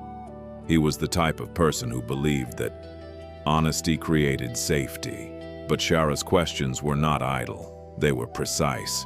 She asked, "When someone praises your work, how do you feel?" Hoagie blinked. "I feel grateful." "And when someone criticizes it?" she asked. Hoagie hesitated. "I try to learn from it, but I suppose it stings." Shara nodded slowly as if confirming a suspicion. Then she asked, "And when someone is in need, what do you do?" Hoagie answered quickly as if the right response was obvious. "I help if I can." Shara's gaze didn't move. "Even if helping costs you." Hoagie laughed again, slightly uncomfortable. "I don't want to be selfish." Shara took a sip of tea and said something that sounded casual, yet carried weight. Sometimes, she said, people confuse selfishness with self-respect. Hoagie didn't know how to respond. The words struck a place in him he hadn't named. Shara's voice remained calm. "There are those in this world who look for open hearts the way thieves look for open windows," she said. "Not everyone who smiles at you is a friend, Hoagie." Hoagie frowned. "Are you warning me?" Shara set her cup down. "I'm inviting you to see clearly," she replied. Hoagie felt a subtle resistance rise in him. He didn't like the idea that he might need to be suspicious. Suspicion felt like bitterness, and bitterness felt like the opposite of the kind of person he wanted to be. But Shara wasn't asking him to be bitter. She was asking him to be awake. After the tea, they continued walking, and the road carried them toward a larger town, one known for its busy market and lively streets. As they approached, the sound of commerce rose like a swarm of bees, bargaining voices, clinking coins, footsteps on stone, laughter and shouting, and the occasional cry of an animal being led through the crowd. Hoagie's eyes widened. He had never seen a market this large. Stalls lined the streets, heavy with fabrics, spices, pottery, and baskets of fruit. The air smelled of grilled fish incense and dust warmed by sun. Shara moved through the crowd with ease, like someone swimming through familiar water. Hoagie followed, trying not to lose her among the bodies. At one stall, Hoagie laid out 2 of his carved bowls. The merchant examined them, impressed, and offered a fair trade, rice, dried herbs, and a little coin. Hoagie felt relief. His journey was working, but as they moved on, a man stepped into Hoagie's path. He was well dressed, wearing a robe of fine material, and his hair was neatly tied. His smile was wide, and his eyes shone with friendly interest. "Beautiful work," the man said, picking up one of Hoagie's carvings without asking. "Truly beautiful." Hoagie felt a flush of pride, small but pleasant. "My name is Rendo," the man continued. "I trade in rare goods. I have an eye for craftsmanship, and I believe you, young man, have something special." Hoagie opened his mouth to thank him, but Shara's hand touched Hoagie's elbow lightly, almost invisible. Not pulling him away, just reminding him to stay present. Rendo smiled at Shara too, as if including her easily. "And you travel with him," he said. "Lucky pair." Shara's face remained neutral. "We're only sharing the road," she replied. Rendo turned back to Hoagie, voice lower and becoming intimate and persuasive. "I have an opportunity for you," he said. "A wealthy patron in the next town pays triple for work like this. Triple, but he requires a deposit, just a small one, to secure the commission. If you come with me, I can introduce you." Hoagie's heart beat faster. Triple, a deposit, a wealthy patron. It sounded like luck. It sounded like the kind of sudden blessing people tell stories about. Hoagie looked at Shara, expecting her to share his excitement. But Shara's gaze had sharpened. Not angry, not fearful, just clear. She asked Rendo calmly, Why does a wealthy patron need a deposit from a traveling craftsman? Rendo chuckled as if she'd made a cute joke. It's just how business is done, he said smoothly. People of status want assurance. Shara nodded once, still calm. And if he is so wealthy, she asked, why is the deposit not a token coin, but just enough to matter? Rendo's smile held, but something flickered behind it. Impatience, perhaps. Hoagie felt his excitement wobble. Rendo turned to Hoagie again, voice softening into warmth. Don't let doubt steal your future, he said. Some people are frightened by success. Shara did not flinch. She looked at Hoagie now and her voice was gentle. Hoagie, she said, when someone rushes you, they often want you to run past your own intuition. The market noise continued around them, bright and busy. But inside Hoagie, a quiet space opened like a door he hadn't known existed. In that space, he noticed something. Rendo had praised his work, but he hadn't asked about his craft. Rendo spoke of opportunity, but he offered no details. Rendo smiled, but his eyes watched Hoagie's reactions like a fisherman watching a float on water. Hoagie swallowed. He suddenly felt the teaching Noro had spoken in the previous story about fear disguised as love. Now he was seeing something similar. Charm disguised as generosity. Shara's voice remained steady. There are harmful people who attack openly, she said, and there are harmful people who offer gifts. Rendo's smile tightened. Well, he said lightly, if you're not interested, I'll find someone else with more ambition. He set the carving down, turned, and disappeared into the crowd as quickly as he had arrived, like a shadow that vanishes when you shine a lantern. Hoagie stood still, breathing. He felt foolish for almost agreeing, but he also felt grateful. Because Shara hadn't saved him with force. She had saved him with clarity. And now Hoagie realized his journey wasn't only about learning new techniques with wood. It was about learning how to work with something even more delicate. His own heart. Hoagie and Shara moved away from the stall and found a quieter corner of the market, where the crowd thinned and the sounds softened into a distant hum. They stood beside a narrow alley lined with baskets and bundles of straw. Overhead, cloth banners fluttered like tired birds. Hoagie exhaled long and shaky, like someone who had almost stepped off a ledge without seeing it. I nearly followed him, Hoagie admitted. Shara nodded once. Yes. Hoagie looked at her, embarrassed. I thought it was a blessing. Shara's voice stayed gentle but firm. A blessing does not demand haste, she said. A blessing doesn't need your fear to work. Hoagie stared at the ground, his cheeks warm with shame. How did you know? Shara didn't answer immediately. She watched a group of children weaving through the crowd, laughing, chasing each other in circles. Then she looked back at Hoagie. I didn't know, she said. I noticed. Hoagie blinked. What did you notice? Shara lifted her hand and counted on her fingers, slow, clear. First, she said he praised you quickly before he understood you. Praise can be a hook. Hoagie swallowed. Second, she continued, he offered you an outcome triple pay without showing you the process. Harmful people often sell results, not reality. Hoagie's stomach tightened. Third, she said he tried to separate you from your own discernment by making you feel foolish for questioning. Don't let doubt steal your future. That is a spell meant to silence your intuition. Hoagie let out a quiet breath. Shara lowered her hand, and finally she added, his story had no edges, no details.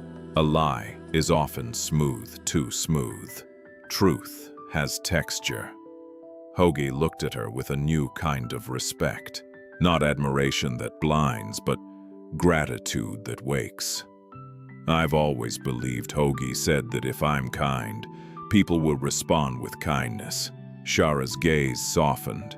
That belief is beautiful, she said, and it is also dangerous. Hoagie frowned slightly as if resisting the idea that beauty could be dangerous. Shara continued, kindness is not a shield. It is a quality of the heart. A shield is discernment.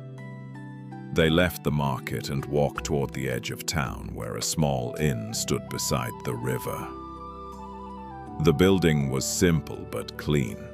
Lanterns hung by the door already lit, though the sun had not yet fully descended. Inside, the innkeeper greeted them and offered 2 small rooms upstairs. The wooden stairs creaked under their feet. Hoagie set his bundle down and sat on the floor mat, exhausted not from walking but from the internal effort of seeing. When Shara returned from washing her hands, Hoagie spoke again. Shara, he said, I don't understand something. If I become more watchful, won't that make me colder? Shara sat across from him and folded her hands in her lap. There's a difference, she said, between a closed heart and a clear heart. Hoagie listened closely. A closed heart is tight, Shara said. It assumes harm everywhere. It protects itself by refusing connection. Hoagie nodded slowly. A clear heart, Shara continued, is open, but it does not surrender its boundaries. It meets people with warmth, but it does not ignore warning signs. Hoagie's eyes lowered. I think I've been open, he said, but not clear. Shara's expression didn't change, but a tone softened in understanding. Most good people start there, she said, because they do not want to become like the harmful ones. So they refuse to see harm at all. Hoagie's throat tightened. He thought of times he had ignored his own discomfort because he didn't want to appear rude. Times he had said yes because he feared being called selfish. Times he had stayed in conversations that felt wrong because he didn't trust his own inner alarm. Can you teach me, Hoagie asked quietly, how to recognize harmful people? Without losing my kindness, Shara nodded. Yes, she said. But first you must understand something. Hoagie waited. Harmful people are not always obvious, Shara said. Some are loud and aggressive, yes. But many are soft-spoken. Many appear generous. Many smile. Hoagie looked up. They often don't take from you with force, Shara continued. They take from you with permission. Those words landed like a stone in water. With permission, Hoagie repeated. Shara nodded. They learn what you fear, she said. Then they use that fear to guide your choices. Hoagie's mind flashed back to Rendo. Don't let doubt steal your future. It wasn't a threat. It was a manipulation of fear. Fear of missing out. Fear of being small. Fear of regret. Shara reached into her travel pouch and brought out a small piece of paper, folded neatly. She placed it on the mat between them. What is this? Hoagie asked. A list, Shara said. Hoagie unfolded it slowly. There were a few simple lines written in clean, steady handwriting. They rush you. They confuse you. They flatter you. They guilt you. They drain you. They punish boundaries. Hoagie stared at the words as if they were a mirror. Shara pointed to the first line. Harmful people rush you, she said. Because speed bypasses wisdom, she tapped the second line. They confuse you, she said. They make the story unclear so you doubt yourself. She tapped the third. They flatter you, she said, because praise is cheaper than respect. Hoagie felt something stir like a painful recognition. but also relief. Relief that there was a pattern. Relief that he was not simply too trusting, but untrained. Shara tapped the fourth line. "They guilt you," she said. "They make you responsible for their emotions. If you say no, they suffer loudly." Hoagie's chest tightened. He remembered someone from his town, an older acquaintance who always borrowed tools and returned them damaged, then sighed dramatically if Hoagie complained, saying, "I thought you were kinder than that." Shara tapped the fifth. "They drain you," she said. "After time with them, you feel tired, smaller, emptier. Not because giving is bad, giving can be beautiful, but because you are giving into a bottomless bowl." Hoagie's mouth went dry. Then Shara tapped the last line slowly. "They punish boundaries," she said. "This is the clearest sign." Hoagie looked up. "A healthy person respects your no," Shara said. "They may feel disappointed, but they do not attack you for having limits. Harmful people treat your boundary like betrayal." Hoagie sat very still. For years he had measured goodness by how much he could tolerate. Now Shara was offering a different measure. Goodness includes honesty. Goodness includes limits. Goodness includes walking away. "But," Shara, Hoagie said, voice tight, "what if I misjudge someone? What if I call someone harmful when they're simply struggling?" Shara's gaze remained calm. "Then you proceed, gently," she said. "You do not condemn, you do not humiliate, you simply observe and you protect your peace." She leaned slightly forward. "Discernment is not hatred," Shara said. "Discernment is love for truth." Outside the window, the river moved steadily past the inn, darkening as evening arrived. Its surface caught the lantern light in broken gold. Shara stood. "Come," she said. "Let's walk." They stepped outside into the cool evening air. The town's noise was distant, now replaced by the sound of water and the occasional call of a night bird. As they walked along the riverbank, Shara said, "There is one more teaching I want you to carry. It will help you keep your heart open while protecting it." Hoagie looked at her. Shara pointed at the river. "Imagine," she said, "that your kindness is like water." Hoagie listened. "Water is generous," Shara continued. "It nourishes fields, it quenches thirst, it cleans, it gives life." Hoagie nodded. "But water also has boundaries," Shara said. "It stays within banks. When it leaves its banks, it becomes a flood, destroying what it meant to nourish." Hoagie felt the metaphor settle into him, warm and clear. "Your kindness must have banks," Shara said softly. "Otherwise it will flood your own life." Hoagie breathed out, and in that breath he felt something change. Not a hardening, a strengthening, a quiet promise to himself to remain kind and to remain awake. The riverbank path led them beyond the inn and past a small grove of willow trees. Their branches hung low, touching the water like fingers testing temperature. Lantern light from the town behind them faded into darkness, and the sky above began to fill with stars, faint at first, then clearer like eyes opening slowly. Hoagie walked beside Shara in thoughtful silence. The list she had given him felt heavy in his pocket, not because the paper weighed anything, but because the truth inside it was asking him to change. He had spent much of his life believing that being good meant being accommodating. Now he was realizing that the world contained people who could turn accommodation into a weapon. After a while, Shara stopped near a flat stone that jutted out over the river. She sat on it and patted the space beside her. Hoagie sat down too. The river moved steadily below them, and its sound was soothing, like breath, continuous and alive. Shara said quietly, "Hogi, do you know why harmful people are so difficult to recognize?" Hogi shook his head. "Because they rarely arrive wearing the truth," Shara answered. "They arrive wearing a mask."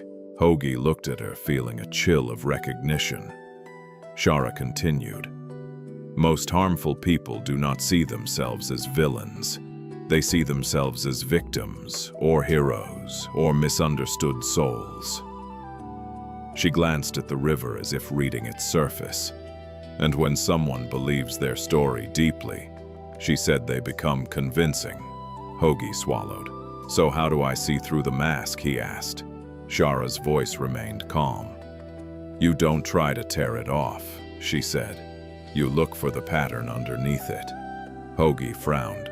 Pattern? Shara nodded. "A mask is what someone shows you," she said. "A pattern is what they repeatedly do." She paused, letting the idea settle. "Anyone can be charming once," Shara said. "Anyone can be generous once. Anyone can apologize once. But a pattern reveals the truth over time." Hogi watched the river. It flowed around stones, consistent, revealing itself through repetition. Shara pointed to the water. "The river doesn't need to explain itself," she said. "It shows you what it is by how it moves." Hogi felt the teaching land deeper. He thought of Rendo. The mask was charm, the pattern was manipulation and haste. But then another memory surfaced. Older, more personal. A man from Hogi's town, a friendly man, a man who always joked, always smiled, always called Hogi brother. This man had borrowed money, borrowed tools, borrowed time. He had promised to repay, promised to return, promised to make things right. And each time he didn't. The mask was warmth. The pattern was taking. Hogi's chest tightened as he realized how long he had ignored the pattern because the mask was easier to believe. Shara spoke again.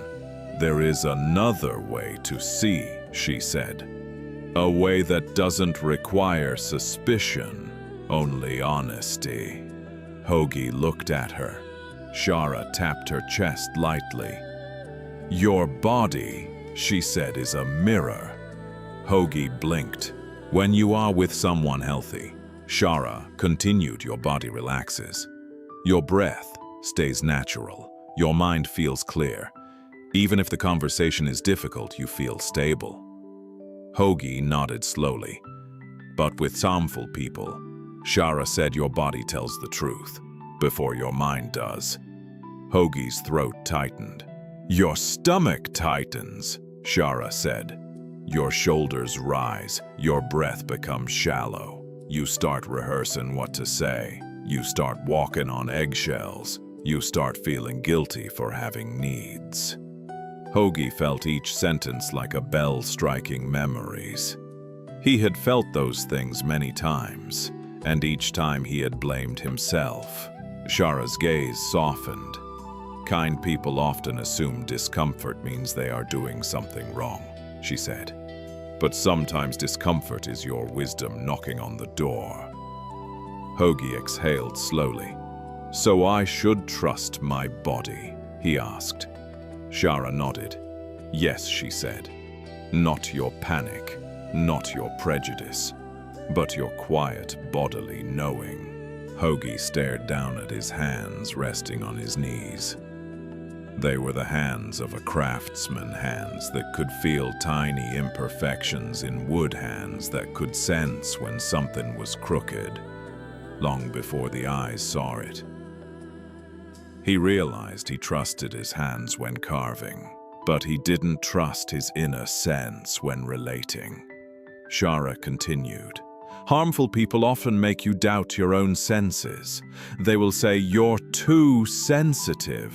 You're imagining things. You're selfish.'" Hogi felt the words sink into a place that had been bruised for years. "This is why boundaries are essential," Shara said. A boundary is not a punishment. It is a test of health. Hoagie looked up.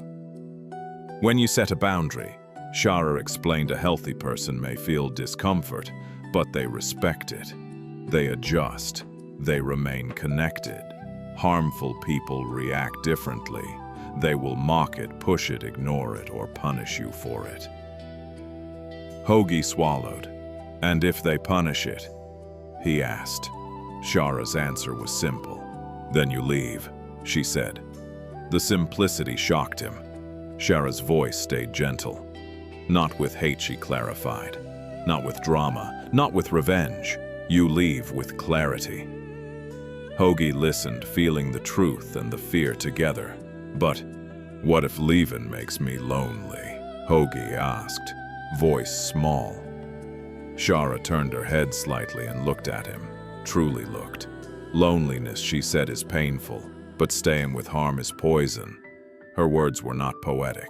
They were factual, like a doctor naming a disease. Shara then reached into her pouch again and pulled out a small object, smooth round. It was a mirror. Not large, just a hand mirror, slightly scratched, used. She placed it into Hoagie's palm. Keep this, she said. Hoagie stared at the mirror. In the dim starlight, his reflection was faint, but present, eyes, nose, mouth, the outline of a person learning. Why a mirror? He asked. Shara answered softly.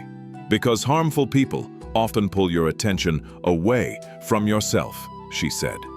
They make you focus on their needs, their emotions, their emergencies.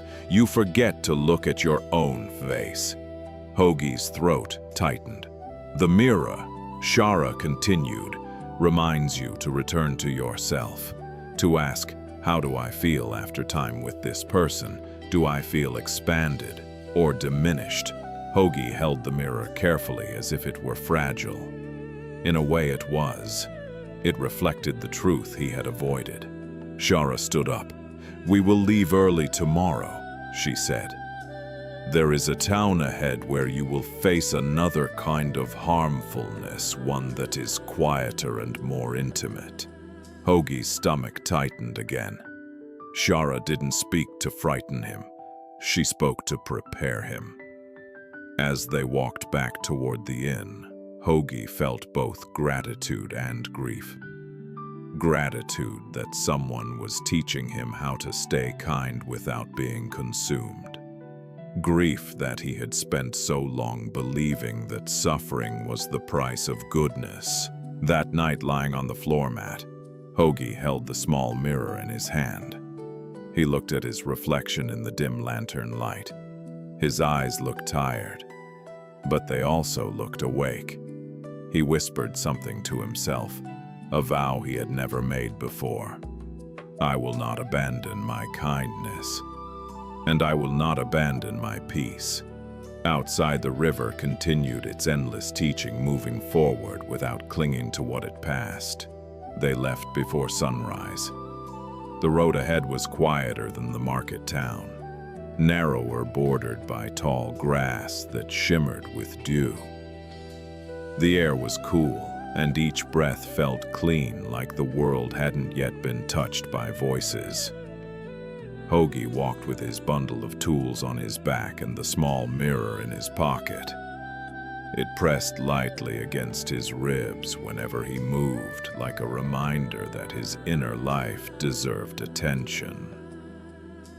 Shara walked beside him in calm silence, the way a seasoned traveler walks, present, steady, not wasting energy on unnecessary words. After several hours, the road curved toward a town built along a hillside. The buildings were close together, stacked like wooden steps. Smoke rose from chimneys, and the smell of cooking rice drifted through the morning air. As they entered, Shara slowed. This town, she said quietly, will test your kindness differently. Hoagie glanced at her. How Shara's eyes moved across the street, faces, stalls, doorways. Not all harm comes with loud demands, she said. Some harm arrives with softness, with sadness, with helplessness. Hoagie felt a slight chill. He didn't fully understand yet, but he sensed what she meant. They found a small guest house and paid for a place to rest. After leaving their bundles inside, they went to the town square. It was smaller than the earlier market, but still busy enough. Vendors selling vegetables, potters shaping clay, children running with sticky hands. Hoagie felt his craftsman's eye come alive again as he noticed the quality of wood in the beams, the way certain joints were made. Then he saw a woman sitting alone near the edge of the square. Her clothes were worn. Her hair was loosely tied strands falling around her face. She looked young, perhaps only a few years older than Hoagie, but her eyes carried a heavy sadness. Beside her was a basket with only a few poor quality herbs for sale. People passed her without stopping. As Hoagie walked by, the woman looked up and her gaze met his. Her eyes filled slightly. Not with tears that fell, but with tears that threatened, tears that quietly asked the world for help without speaking. Hoagie's heart tightened immediately. He stopped. Shara did not stop, but she noticed. She slowed, watching from the corner of her vision without pulling Hoagie away. The woman spoke softly. "Sir," she said, voice trembling, Would you buy something, anything?" Hoagie looked at the basket. The herbs were wilted but still usable. He could easily buy them. He could even give extra coin. He felt the familiar impulse help quickly, so the pain disappears.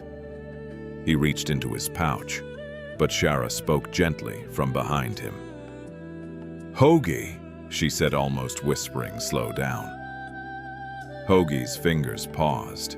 The woman looked toward Shara, then back to Hoagie, her sadness deepening as if Shara's presence made her story heavier. "My child is sick," the woman said quickly. "I have no money for medicine. I've been sitting here all day, but no one cares." Hoagie felt an ache in his chest, sharp and immediate. "I'm sorry," he began, already reaching again. But Shara stepped closer, not aggressively, not rudely, simply present. She crouched slightly, bringing her eyes level with the woman's. "I'm sorry your child is ill," Shara said. Her tone was sincere. "Where is your child now?" The woman blinked. At home," she said, eyes shifting. Shara nodded. "And what is the illness?" The woman's lips parted, then hesitated. "A fever," she said. "A bad fever." Shara's voice stayed soft. "How long?" "A few days," the woman replied. Shara nodded again, calm as water. "And which healer have you seen?" Shara asked. The woman swallowed. I haven't," she said quickly. "We can't afford it." Shara's gaze didn't harden, but it did become clearer. "There is a temple clinic 2 streets away," Shara said gently. "They help the poor. We can go together. I'll walk with you." The woman's eyes widened slightly. Hoagie felt hope rise. Yes, of course. A clinic, a real solution. But the woman's face changed, just slightly. A flicker of something. Not gratitude, not relief. Something like resistance. "Oh," the woman said, voice tightening. No. They won't help. They never help." Shara nodded slowly. "Have you asked them?" The woman looked away. It's too far," she said. Shara glanced around. The temple bell could be heard faintly. 2 streets in this town was not far. Shara's tone remained gentle. "We can carry your basket," she said. "We can go now." The woman's sadness suddenly sharpened into irritation. "I don't need strangers telling me what to do," she snapped, then quickly softened her voice again as if remembering her role. "I just need money," she murmured. "Please. If you have a kind heart, you will help." Hoagie felt his stomach tighten. He realized he was being pushed, not invited, pushed. The woman wasn't asking for a practical solution. She was insisting on one outcome: coin now. Shara stood her expression calm. "Hoagie," she said quietly, "this is what I meant." The woman's eyes flashed at Shara. "You think I'm lying?" she hissed. Shara didn't react emotionally. She simply said, "I don't know your story. But I know this: when help is offered in a form that brings accountability, and it is refused, something is not aligned." The woman's face hardened. "So you won't help me?" she said loudly enough that a few passers-by glanced over. "Fine, go. Leave me to suffer. You're all the same." Hoagie felt heat rise in his chest, guilt trying to bloom. But he remembered the list. "They guilt you." He remembered a mirror. "Return to yourself. How do you feel?" He noticed his body. His shoulders were tight, his breath shallow, his stomach twisted. This was not the feeling of a healthy request. It was the feeling of manipulation. Hoagie took a slow breath. He looked at the woman and spoke gently without anger. "I'm sorry for your suffering," he said. "But I won't give money without knowing how it will help. If you want to go to the temple clinic, we can walk with you." The woman's eyes narrowed. Then her sadness evaporated like mist in sunlight. Her voice became cold. "Keep your charity," she spat. "I don't want it." And with surprising speed, she stood, snatched her basket, and walked away. Her steps quick, purposeful, not at all like a helpless person. Hoagie watched her disappear down an alley. He felt shaken, not because he had been cruel, but because he had seen something important. Some harm comes wrapped in pity. Shara touched Hoagie's shoulder lightly. "You did well," she said. "You stayed kind, and you stayed clear." Hoagie swallowed, feeling his heart beat hard. "I feel terrible," he admitted. Shara nodded. "Yes," she said. "Because you're not used to choosing your peace over another person's performance of suffering." Hoagie looked at her. Shara continued. "Harmful people often feed on the kindness of good hearts. They learn the shape of compassion, then use it as a mask." Hoagie stared at the ground, feeling grief, anger, confusion, all mixing. "But what if she truly had a sick child?" he asked, voice cracking. Shara's eyes softened. "Then, offering the clinic would have been a gift," she said. "And she would have accepted." Hoagie breathed in slowly. Shara pointed to a nearby temple bell tower visible above rooftops. "Kindness with wisdom is the path," she said. "It protects your heart from hardening, and it protects your life from being drained." Hoagie nodded, feeling the truth settle into him, like a stone settling into a riverbed. They walked back toward the guest house. Hoagie's steps felt heavier, but also steadier. As they passed through the square, Hoagie noticed something. There were many people in the world who needed help, but he could not help everyone, and he could not help in a way that destroyed himself. That evening, as lanterns lit the streets again, Shara said one final thing before they slept. "Hoagie," she said, "remember your compassion is sacred. Do not hand it to those who treat it as currency." Hoagie lay down on the mat, holding the mirror for a moment. He looked at his own eyes and whispered again, "I will remain kind, and I will remain awake." As this story settles, allow your own mind to soften. Perhaps you recognize moments when you ignored your inner signals. Perhaps you remember a smile that cost you peace. Tonight, the teaching is simple. You can be loving without being available for harm. You can be gentle without being naive. Now we transition to the next story, one that offers relief for many hearts, the peace that comes from having fewer friends, but truer ones. In the next tale, we meet Kubo and Alina and discover why solitude can sometimes be a teacher and why a small circle can hold a large peace. Let your breath slow. Let your body sink deeper into rest.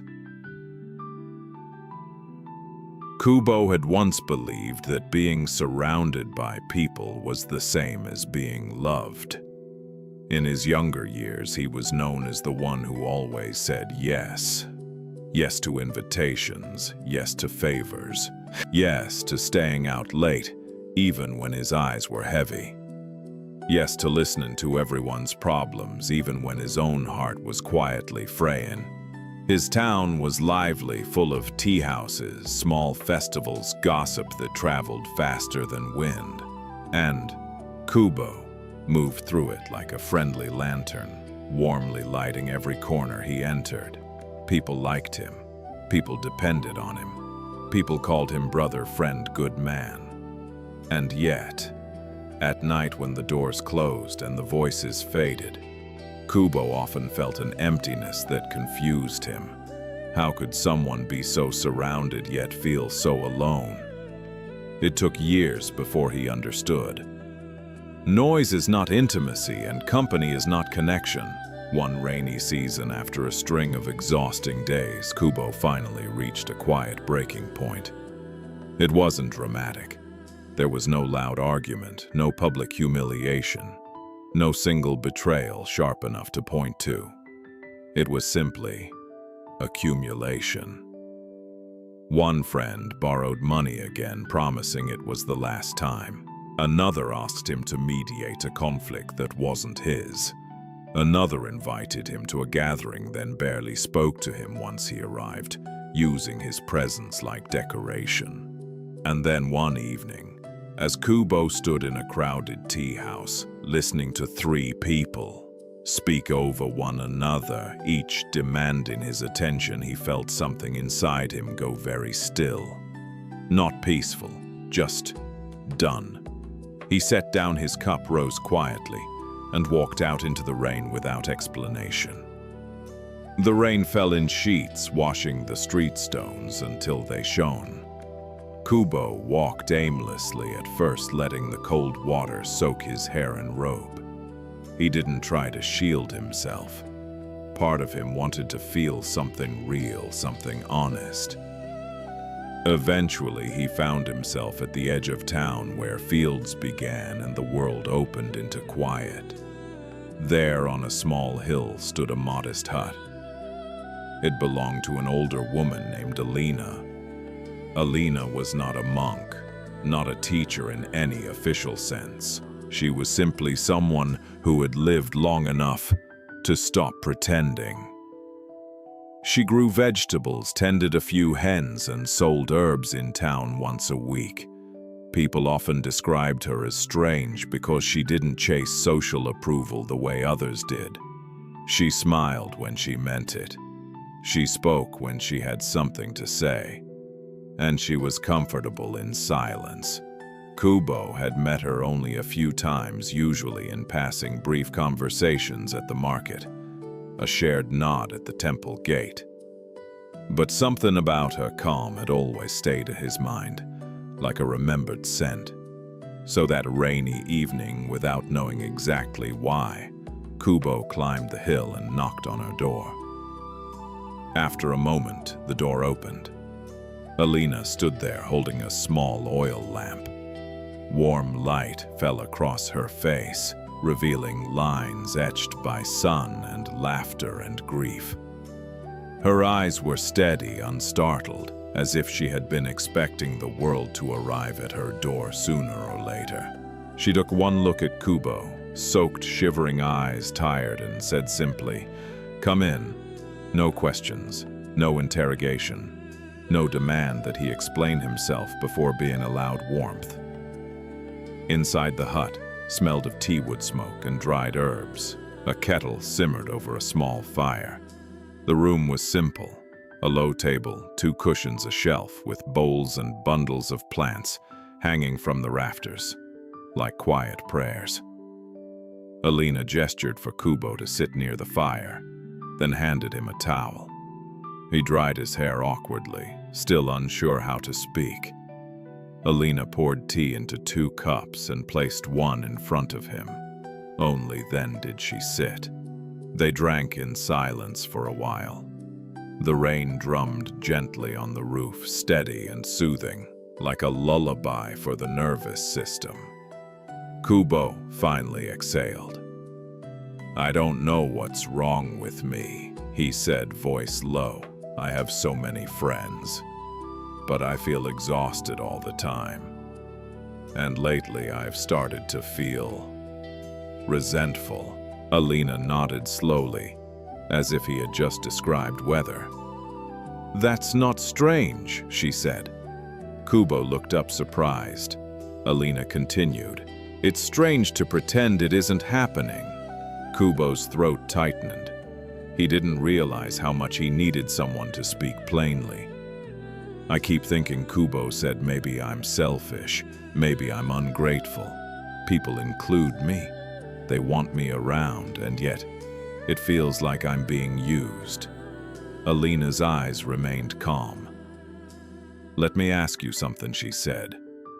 "When you leave a gathering, do you feel nourished or drained?" Kubo didn't even need to think. "Drained," he admitted. Alina nodded. "And when you say no," she asked, "what happens?" Kubo swallowed. "They get upset, or they guilt me, or they act like I've changed." Alina leaned back slightly, teacup warm in her hands. "Then those are not friends," she said softly. "Those are dependencies." The word hit Kubo like a bell. Dependencies, not friendships. Kubo stared into his tea. The surface trembled slightly, reflecting the firelight. He realized his whole social life had begun to feel like a marketplace, an endless exchange where his time, energy, and emotional labor were the currency. "But if I step back," Kubo whispered, "I'll have no one." Alina looked at him for a long moment. Then she said something that felt both frightening and relieving. "Sometimes," she said, "having no one for a while is healthier than being surrounded by people who erase you." Kubo felt tears sting his eyes, quiet tears, the kind that don't beg for attention. Alina's voice softened, not in pity but in understanding. "You think you fear loneliness," she said, "but what you truly fear is meeting yourself without distraction." Kubo's chest tightened, because deep down he knew she was right. For years he had kept his schedule crowded so he wouldn't have to sit with his own emptiness. He had answered everyone else's needs so he wouldn't have to face his own. Alina leaned forward and placed her cup down gently. "Kubo," she said, "do you know what peace feels like?" He hesitated. "Not really." Alina nodded. "Then tonight you will learn." She stood and opened the door slightly. Cool air entered, carrying the scent of rain and wet earth. "Listen," she said. Kubo listened. At first he heard only rain, but then beneath the rain he noticed the small sounds whined in grass. Distant frogs, the fire's soft crackle, his own breathing. Alina closed the door again and sat. "This," she said, "is what remains when you stop chasing noise." Kubo's shoulders dropped a fraction. The hut felt like a small island of stillness. And within that stillness, he began to sense something he hadn't felt in a long time. Space, not emptiness. Space. Alina looked at him gently. "Tomorrow," she said, "I will show you how to build a small circle that protects your peace, how to choose friends who are true, and how to release the rest, without hatred." Kubo nodded, heart-heavy, but hopeful. Outside, the rain continued. Inside, the fire warmed the room. And for the first time in a long time, Kubo felt that he didn't need to perform to deserve shelter. he could simply be. Kubo slept deeply that night, not because his problems were solved, but because for the first time in a long time, his nervous system felt safe. The next morning, the rain had softened into a gentle mist. The fields behind Alina's hut glistened, and the world looked freshly rinsed. Birds hopped along the wet grass, fearless, as if the storm had never happened. Alina woke before sunrise, as she always did. When Kubo stirred, he found the hut already warm with firelight and the scent of rice porridge drifting through the room. She placed a bowl in front of him, along with a small cup of tea. "Eat slowly," she said. "Your mind will follow your body." Kubo nodded and took a spoonful. The porridge was plain but nourishing. The warmth spread through his chest like quiet comfort. After breakfast, Alina handed him a woven basket. "We're going to town," she said. Kubo blinked. "To town?" Alina smiled faintly. "Yes, you can't learn about friendships only in a hut. You have to see yourself among people." They walked down the hill along a narrow path. Mist curled around them, and each step made the grass bend and rise again. Kubo felt calmer than usual, but he could still sense a tension like a rope inside him expecting to be pulled. As they entered the town, the familiar sounds returned: voices, footsteps, stalls opening, merchants calling out prices. Almost immediately, Kubo saw someone he knew. A man named Jinto, one of Kubo's friends, spotted him and waved enthusiastically. "Kubo," Jinto called, hurrying over. "There you are, I was looking for you." Kubo's stomach tightened. Alina stood slightly behind Kubo, not hiding, simply observing. Jinto reached Kubo and spoke quickly, like someone who had been rehearsing. "I need your help," he said. "I'm in a difficult situation. I promised to deliver goods to a buyer, but my cart broke. I don't have enough hands. You have to come." Kubo opened his mouth to respond the way he always did. "Yes, of course I'll help," but Alina's presence behind him made him pause. Her stillness was like a hand on his shoulder reminding him to breathe. Kubo asked slowly, "When is the delivery today?" Jinto said quickly, "Soon. Very soon." Kubo nodded. "And how long have you known your cart was broken?" Jinto blinked, surprised by the question. "Since yesterday." Kubo felt something shift. He had known since yesterday, meaning he had time to seek help, to plan, to adjust. But he had waited until morning to look for Kubo. Kubo asked another question, voice calm. "Did you ask anyone else?"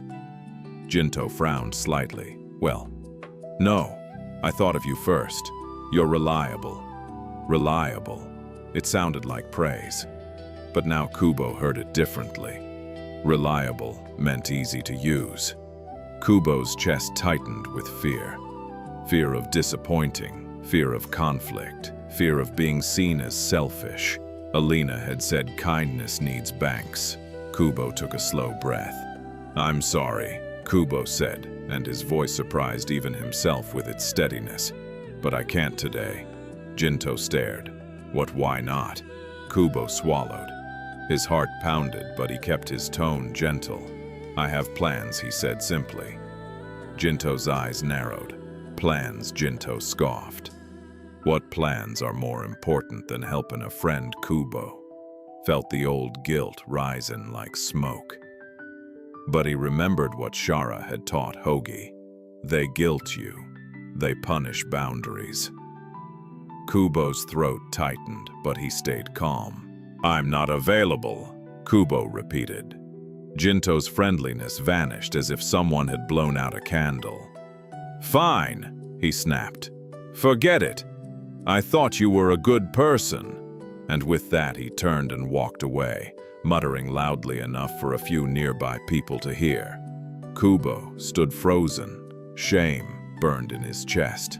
He wanted to run after Jinto and apologize, to repair the discomfort, to restore the familiar role. But Alina stepped beside him and spoke quietly. "Did you notice?" she asked. Kubo blinked. Notice what? Alina's voice was soft but clear as water. He didn't say, "I'm disappointed," she said. He said, "You're not a good person." That is not friendship. That is control. Kubo swallowed. His hands trembled slightly. Alina continued walking toward the market, and Kubo followed, still shaken. They stopped at a stall where Alina bought herbs. The seller greeted her kindly with warmth that felt real. As Alina negotiated calmly, Kubo noticed something. Alina wasn't rushed. She wasn't apologizing for existing. She wasn't trying to please. She was simply present, honest, and calm. After they finished, Alina led Kubo to a quiet corner near the temple steps where they could sit beneath the shade of a tree. Kubo's heart was still racing. "I feel awful," he admitted, "like I betrayed him." Alina looked at him steady. "No," she said, "you betrayed a habit, and your habit is screaming." Kubo stared at the ground. The words landed with strange relief. Alina continued, "When you have lived as a giver without boundaries, saying no feels like violence, but it isn't." Kubo's eyes lifted. "What is it then?" he asked. Alina answered simply, "It's honesty." She took a leaf that had fallen near them and held it between her fingers. "Do you see this leaf?" she asked. Kubo nodded. Alina bent it gently. It flexed, then returned to shape. "A healthy relationship bends," she said. "It adapts. It respects limits." Then she bent the leaf too far. It snapped. "A harmful relationship," she said quietly, "demands you keep bending until you break." Kubo's chest tightened. He recognized himself in the snapped leaf. Alina let the broken leaf fall. Now she said, "I want you to do something." Kubo looked at her. "Close your eyes," Alina said. Kubo hesitated, then closed his eyes. "Bring to mind," Alina instructed, "the people you call friends." Kubo's mind filled with faces, some warm, some vague, some heavy. Now Alina said softly, "Notice how your body responds to each one." Kubo's breath caught. As each face appeared in his mind, his body reacted. With some, his chest softened. With others, his stomach tightened. With others, he felt tired, as if the thought alone drained him. Alina's voice remained gentle. "Open your eyes," she said. Kubo opened them, and his eyes were slightly wet. "I felt it," he whispered. Alina nodded. "Your body knows," she said. "Your body has been keeping score even when your mind pretended everything was fine." Kubo swallowed. "But what do I do with that?" he asked. Alina answered, "You begin to sort." She lifted 3 fingers. First, she said, "There are companions of convenience, people who are around because it is easy, because it fills time, because it avoids loneliness." Kubo nodded slowly. Second, she continued, "There are consumers, people who take more than they give, who treat your energy like a resource." Kubo thought of Jinto. His stomach tightened again. And third, Alina said, lowering her voice slightly, "There are true friends." Kubo felt his chest soften. "True friends," Alina said, "are not many, but they are real." She looked at him. "A true friend is someone who can hear your no and still love you," she said. "Someone who doesn't need you to perform for them. Someone whose presence feels like rest, not obligation." Kubo breathed in slowly. He realized how rare that felt. Alina continued, The mistake many people make is thinking peace comes from having many hands around them. But peace often comes from having fewer hands and cleaner air. Kubo let the words settle. He could almost feel the air clearing already, even though nothing in his life had changed yet, except one boundary. "But if I have fewer friends," Kubo whispered, "who will I be?" Alina's eyes softened. "You will be yourself," she said, "and that will be enough." They sat under the tree and the temple bell rang again, low and steady. Its sound moved through Kubo's body like a slow wave washing away noise. Alina stood. "Come," she said. "There is one more place we need to go today." Kubo rose, still anxious but also curious. Alina led him toward the temple gate. Inside, monks moved quietly, and the world felt calmer, as if the temple walls held silence, the way a bowl holds water. Alina turned to Kubo. "In the temple," she said, "you will learn the difference between being alone and being lonely." Kubo felt his breath slow, and he followed her into the quiet. Inside the temple grounds, everything moved at a different speed. The air smelled faintly of incense and clean wood. Gravel paths crunched softly underfoot. In a courtyard garden, water dripped from a bamboo spout into a stone basin, one drop at a time, each sound clear as a bell. Alina and Kubo walked past a row of prayer flags fluttering gently, then stopped near a meditation hall where the door stood open. Inside, several monks were seated in stillness. No one spoke, no one looked around. They sat like mountains, simple, unmoving, complete. Kubo's first instinct was discomfort. His mind wanted to fill the silence with something, anything. A thought, a worry, a plan, a memory, an excuse. He realized with a quiet shock how addicted he had become to stimulation. Alina watched him not with judgment but with recognition. "This is where you begin," she whispered. "Not by adding more friends, but by learning to be with yourself." Kubo swallowed and nodded. Alina led him to an empty space near the back of the hall. She sat down on a cushion and gestured for him to sit beside her. Kubo sat. At first he felt awkward. His knees complained. His hands didn't know where to rest. His spine tried to straighten, then slumped again. He glanced at the monks. They looked so steady, so calm, as if they had learned a secret Kubo could not grasp. Alina leaned slightly toward him and spoke softly, barely more than breath. "Do not try to be calm," she said. "Just be honest." Kubo closed his eyes.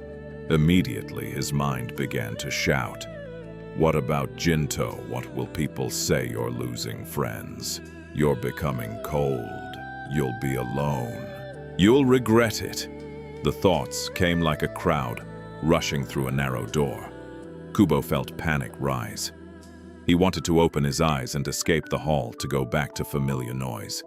Then he heard Alina's voice again, gentle and steady. "Notice," she whispered. "You are not afraid of being alone. You are afraid of what your mind says when you are alone." Kubo's breath caught. The sentence felt like a lamp suddenly lighting a dark room. He stayed seated. He didn't fight the thoughts. He didn't try to silence them. He simply noticed them, like watching birds fly across a wide sky. The birds were noisy, restless, sometimes unpleasant, but the sky did not chase them. Gradually, as minutes passed, the thoughts began to lose their sharpness. Not because they disappeared, but because Kubo stopped feeding them with panic. He began to notice the sensations of his body, the warmth of his palms, the weight of his legs, the slow rise and fall of his breath, the faint sound of water dripping outside. The world began to feel simpler. After a long time, Alina gently opened her eyes and stood. Kubo followed her out of the hall, moving quietly, as if loudness would break something fragile. In the courtyard, Alina spoke again. "Kubo," she said, "loneliness is not the absence of people. Loneliness is the absence of connection." Kubo looked at her. Alina continued. "And connection can exist with one person, or none, because connection is first an inner relationship." Kubo frowned slightly. "Inner relationship." Alina nodded and led him toward the garden. They stopped beside a small stone bench near a cluster of chrysanthemums. Alina sat and Kubo sat too. "Tell me," Alina said, "when you are with your many friends, do you feel seen?" Kubo's throat tightened. He knew the answer. "No," he admitted. "Not really." Alina nodded. "Then you are surrounded but not connected." Kubo looked down. "And when you are alone," Alina asked, "do you feel connected to yourself?" Kubo hesitated. "No," he said softly. "I feel restless. I feel like something is wrong." Alina's voice stayed calm. "Then you have been using people to avoid yourself," she said gently. "And you have been using yourself to serve people." Kubo felt a sting behind his eyes again. Not from accusation, but from being understood. Alina continued. "The temple teaches us something simple. You can sit with yourself and survive. In fact, you can sit with yourself and heal." Kubo breathed slowly, the way someone drinks water after thirst. "But what about true friends?" he asked. "If I step back from the noisy ones, how do I find the real ones?" Alina smiled faintly. "You don't hunt them," she said. "You become the kind of person who can recognize them." Kubo blinked. Alina explained. "When you stop needing everyone to like you, you stop attracting people who only like you for what you give." Kubo felt the truth of that in his bones. Alina reached down and picked up a small stone from the garden edge, smooth and oval. She placed it in Kubo's palm. "Hold this," she said. Kubo held it. "What do you feel?" Alina asked. "It's cool," Kubo said. "Smooth." Alina nodded. "Now," she said, "imagine that stone is your peace." Kubo listened. "If you hold your peace tightly," Alina said, "you become rigid. You become fearful. You become controlling." Kubo nodded slightly. "But if you throw it away," Alina continued, "you become empty. You become drained." Kubo's fingers tightened around the stone. "So how do I hold it?" he asked. Alina smiled. "You hold it with care," she said, "not with fear." She pointed toward the temple hall. "This is why solitude matters," she said. "Solitude teaches you to hold your own peace. And once you can hold it, you will no longer hand it to anyone who demands it." Kubo looked at the stone in his palm, then at Alina. He realized something profound. If he learned to be alone, he would stop clinging to unhealthy companionship. If he learned to rest in his own presence, he would stop accepting friendships that were actually transactions. Alina's voice softened. "The Buddha taught that you should be a lamp unto yourself," she said. "Not because you don't need others, but because you should not be lost when others are absent." Kubo breathed in. The air felt clearer in his lungs. Alina stood. "There's one more lesson," she said. "It will help you choose your circle." Kubo rose and followed her out of the temple grounds back toward the town edge and the hill path leading to her hut. As they walked, Kubo noticed something. He was walking in silence, and the silence did not feel empty. It felt full of breath, full of footsteps, full of the simple fact that he was alive. And perhaps that was the beginning of true friendship. being at peace in one's own company. By late afternoon, they were back at Alina's hut. The mist had lifted, and the sky was pale blue, washed clean after the rain. The fields around the hill shimmered softly. In the distance, a farmer called to an ox, and the sound carried up like a slow echo.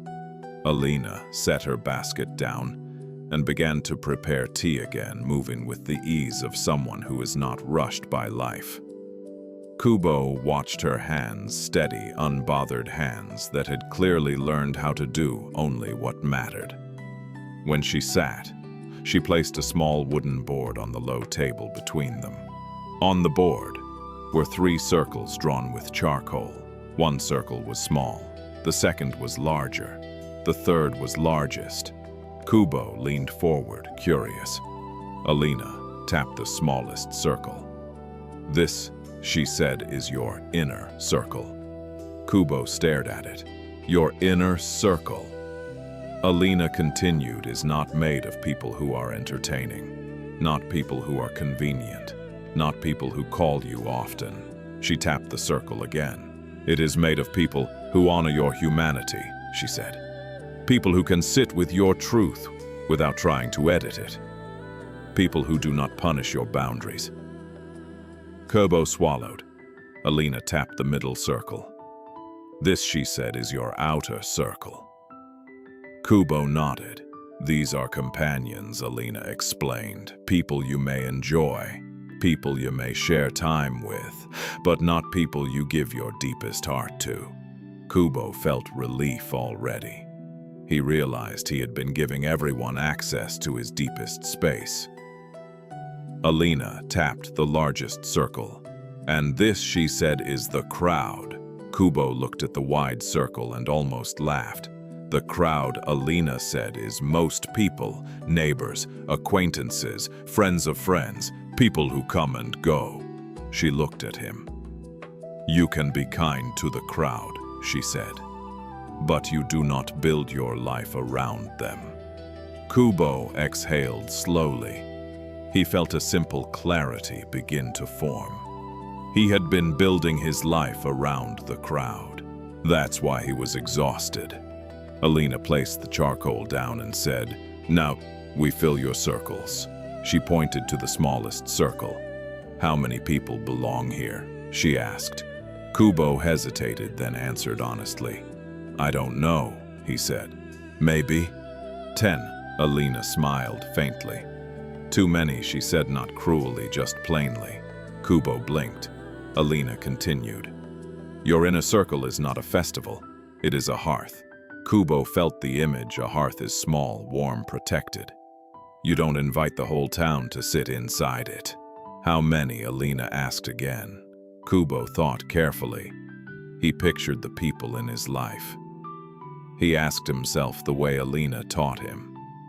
When I am with them, do I feel nourished or drained? Can I say no and still be loved? Do they respect my time, my energy, my truth? Slowly, Kubo's answer changed. "Maybe 2, he said quietly. Alina nodded as if that was completely normal. 2 is plenty, she said. Kubo felt both sadness and relief. Sadness, because it meant many of his friends were not truly friends. Relief, because it meant he didn't need to hold an impossible social world anymore. Alina tapped the middle circle. "And here?" she asked. Kubo thought again. "These, maybe 5, he said. Alina nodded. "And the crowd?" she asked, tapping the largest circle. Kubo let out a small breath that sounded like a laugh. "The crowd can be everyone else," he said. Alina smiled, pleased. "Good," she said.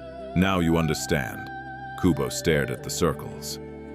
"But what do I do," he asked, "when people from the crowd demand the warmth of the hearth?" Alina's gaze sharpened slightly, not harsh but clear. "You do not argue," she said. "You do not explain too much. You simply do less." Kubo blinked. Alina continued.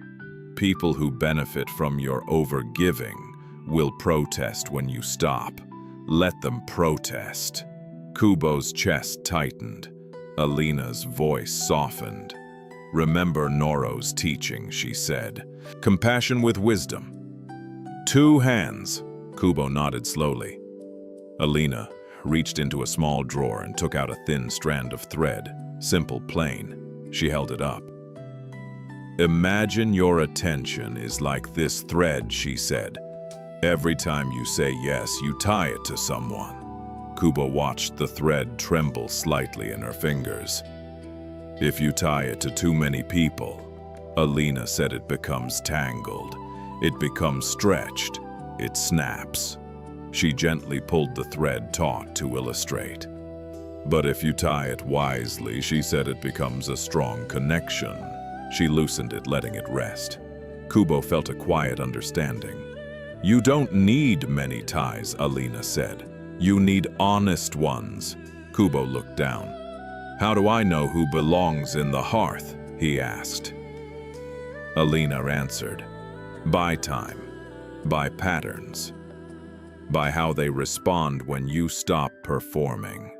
Kubo's stomach tightened as he remembered Jinto's face. Alina continued. A true friend doesn't need you to be useful. They like you even when you are quiet. Kubo felt tears rise again, but this time they were gentle like rain that nourishes. Alina leaned forward and said something that felt like the heart of the whole teaching.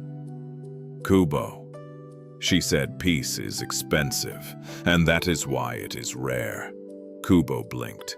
Peace costs you, she said, the approval of people who liked you only when you were available. Kubo's chest tightened, pain and truth together. Alina's gaze remained kind. But peace gives you something back, she continued. It gives you your life.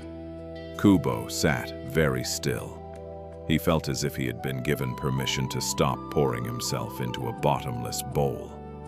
Outside the hut, the wind moved through grass and the world looked simple again. Alina stood and opened the door slightly, letting fresh air in. Tonight, she said, you will do one thing. Kubo looked up. What Alina smiled faintly. You will go nowhere, she said. You will speak to no one. You will sit, and you will see that you are still whole. Kubo felt fear flicker, then soften. He nodded. As evening arrived, Kubo sat near the fire with a cup of tea. He did not go to the town.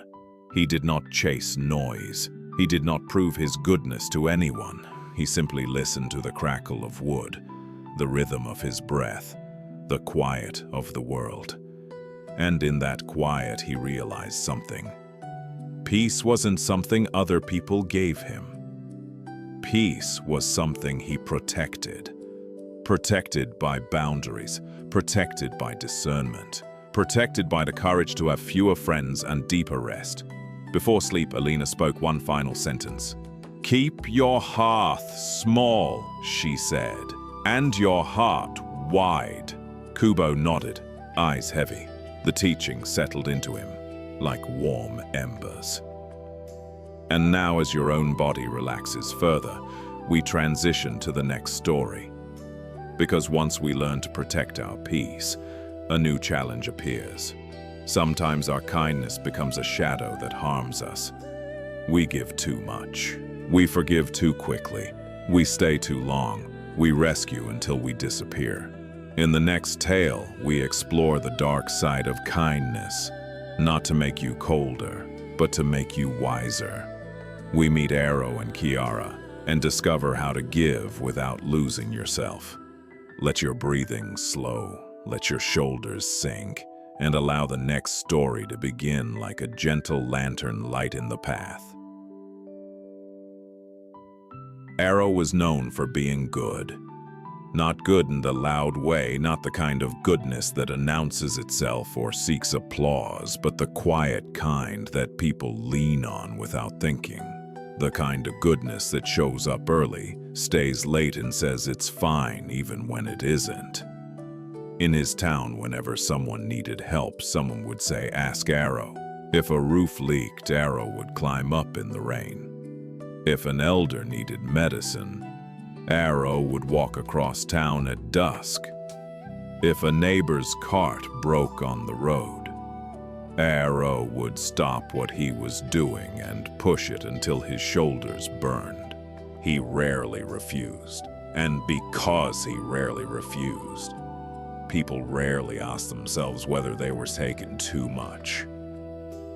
Arrow didn't grow up thinking of himself as a saint. He simply grew up believing that love meant sacrifice, and sacrifice meant silence.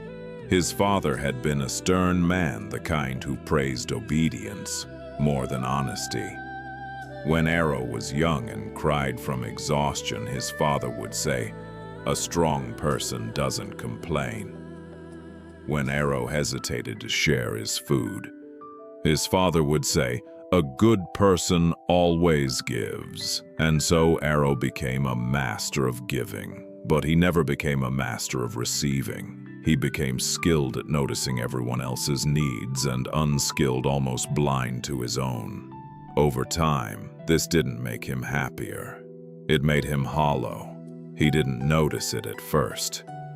Hollowness grows quietly, like mildew in a hidden corner of a room, slow, invisible, until one day you smell it everywhere. Arrow's turning point came in a small, ordinary moment. It was late afternoon.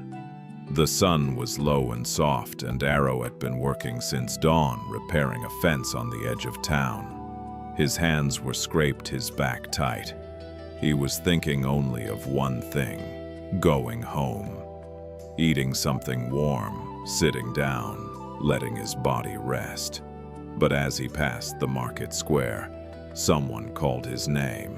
Arrow. He turned. A woman named Kiara was hurrying toward him. Kiara was admired in town. She was clever, charming, and always seemed to be surrounded by people. She laughed easily. She spoke confidently. She had a way of making even strangers feel included, at least for a moment. Arrow knew her only casually. They weren't close friends, but Kiara had always been friendly to him. And friendliness in Arrow's mind was a kind of request. Kiara reached him and smiled a little breathless. "I'm so glad I found you," she said. "I need a favor." Arrow's chest tightened slightly, an old familiar response like a muscle that tenses before lifting weight. "What is it?" he asked. Kiara's smile widened. "It's small," she said quickly. "Really small. My cousin is arriving tonight, and I promised I'd prepare the guest room, but I've been so busy. Could you help me carry a few things just for an hour?"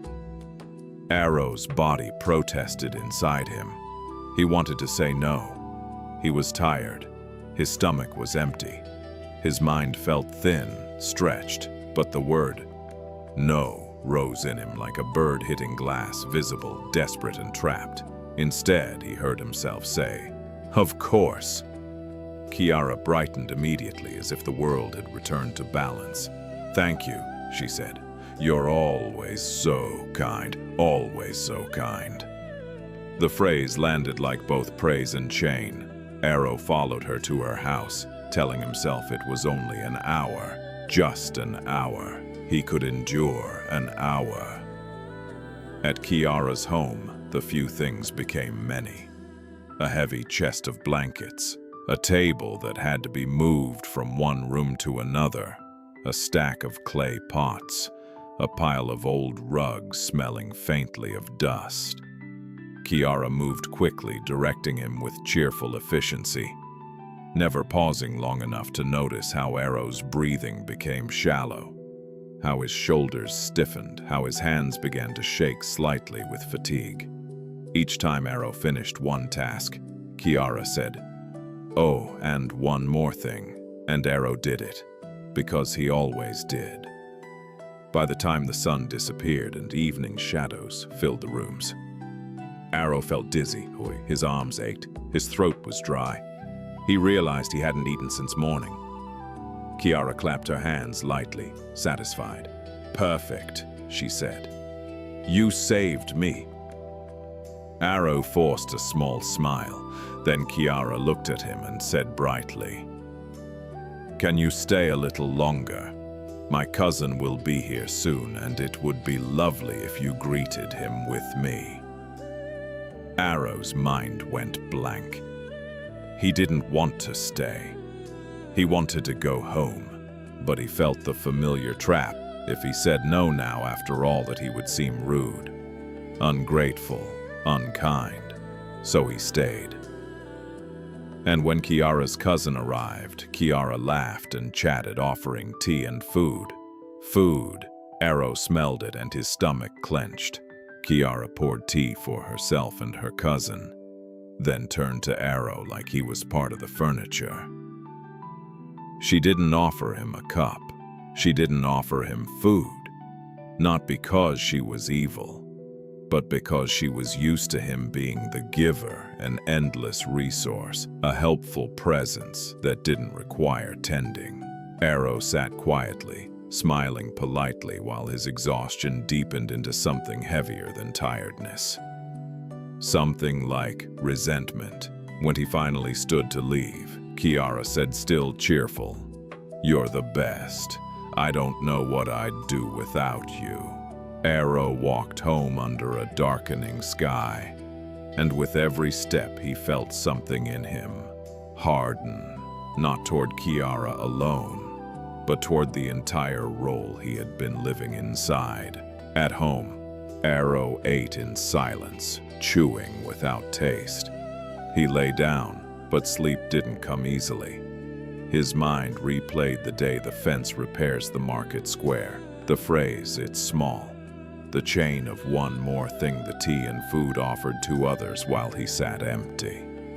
And then a question rose in him, quiet but relentless. If I am so kind, why do I feel so bitter? The next morning, Arrow went to see an old teacher who lived on the outskirts of town. This teacher was not famous, not celebrated, but those who had been burned by their own goodness often found their way to him, as if pain knew the root. His name was Sagan. Sagan listened to Arrow's story without interruption. Then he said something Arrow did not expect. "Your kindness is not the problem," Sagan said. Arrow looked up, confused. Sagan continued, voice calm and direct. "Your kindness has no spine." Arrow blinked as if struck. "No spine," he repeated. Sagan nodded. "Kindness, without boundaries," he said, "is not virtue. It is self-erasure." Arrow felt the words in his chest like a heavy stone dropped into water. Sagan leaned forward slightly. "Tell me," he asked, "why did you say yes?" Arrow opened his mouth, then closed it. The answer wasn't simple.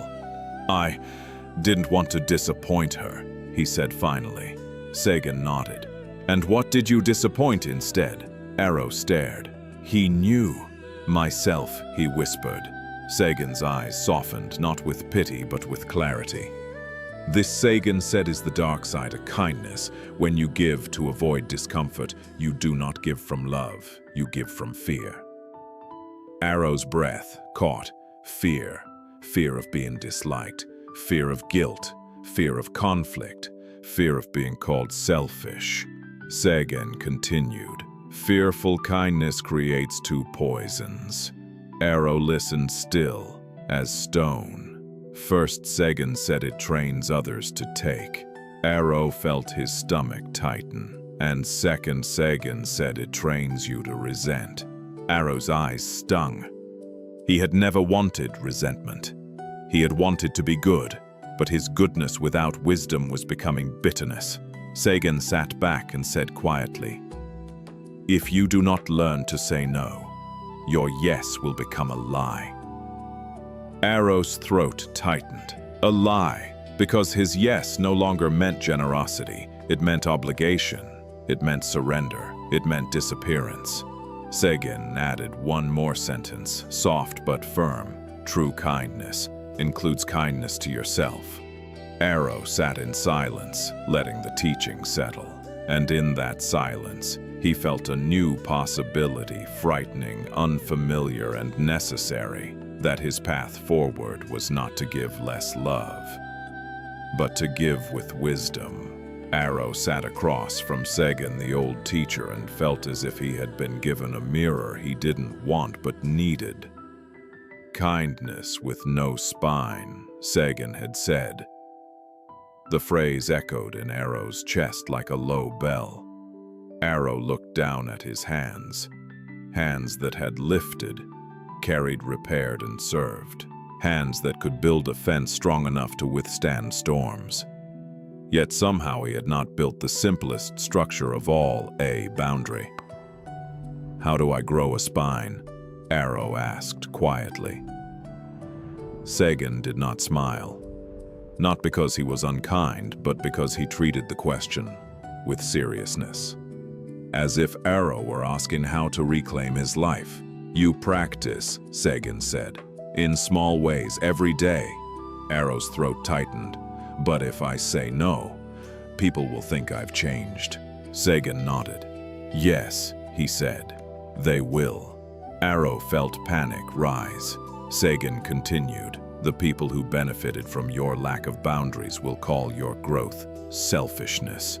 Arrow swallowed. "And what if they leave?" Arrow asked. Sagan's eyes remained steady. "Then they leave," he said. The simplicity shocked Arrow the way Noro's honesty had shocked Takashi. Sagan reached beside him and lifted a small bamboo cane. It was plain, smooth, and flexible. He held it in front of Arrow. "Look," Sagan said. Arrow looked. Sagan bent the cane gently. It curved without breaking. "This is kindness," Sagan said. "Soft, flexible." Then Sagan bent it further, far beyond its healthy range. The cane cracked. Sagan held the broken pieces up. "This is what happens when kindness becomes surrender," he said. "You break." Arrow stared at the broken bamboo, feeling a bitter recognition. He had been broken in quiet ways: resentment, fatigue, numbness.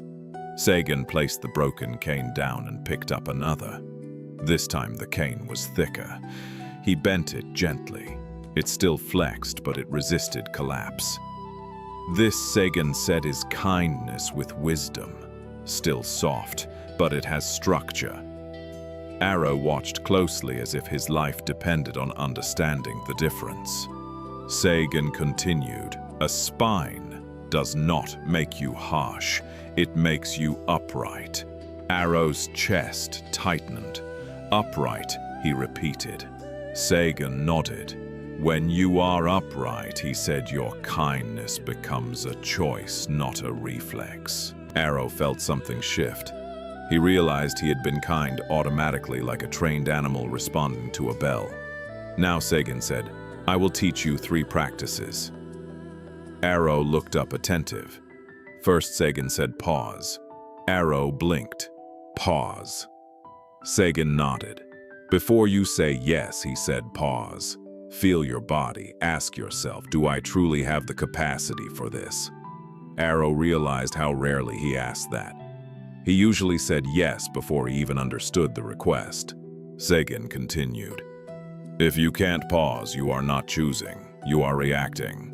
Arrow nodded slowly. "Second," Sagan said, "speak plainly." Arrow felt fear rise. Plain speech often led to conflict. Sagan seemed to sense it. "Plain speech is not cruelty," he said. "Plain speech is respect." He looked at Arrow. "When someone asks for your time, you do not owe them a long explanation," Sagan said. "You can say, 'I can't,' or 'not today,' or 'I don't have the energy.'" Arrow's chest tightened. "That feels rude," Arrow whispered. Sagan's eyes softened.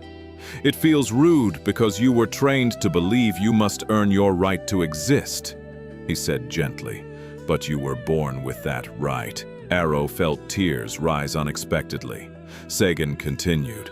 "Third," he said, "end the rescue."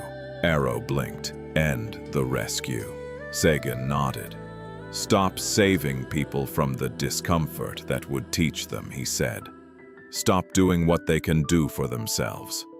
Arrow thought of Kiara's small favor, turning into an entire evening of labor. Sagan leaned forward slightly. If Kiara needs a guest room prepared, he said Kiara can prepare it. If she needs help carrying one chest, you can decide if you want to help once.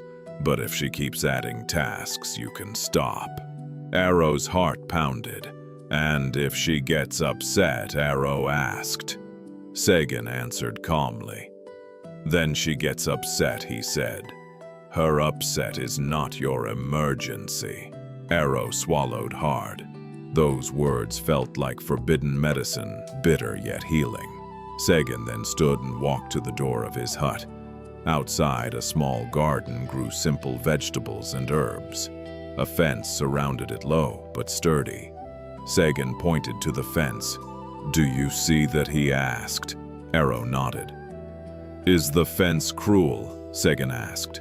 Arrow blinked confused. Number. Sagan nodded. A fence protects what is growing, he said. Without it, animals would enter and eat everything. The fence does not hate the animals. It simply makes a clear boundary. Arrow felt the metaphor settle. Sagan's voice softened. You are a garden, he said. Your energy, your time, your peace, these are living things. If you do not protect them, people will consume them without even realizing. Arrow thought of all the times he had come home. Empty, drained, bitter. He had blamed others, but now he saw he had left the gate open. Sagan returned to his seat and looked at Arrow. Now, he said, you will practice with someone safe. Arrow frowned. Someone safe? Sagan nodded. Not Kiara, he said. Not yet. You start with a small no. Arrow felt fear. Sagan continued. Go to the market today. When someone asks you for something small, anything, practice pausing. Practice speaking plainly. Arrow's stomach tightened. The market was full of requests.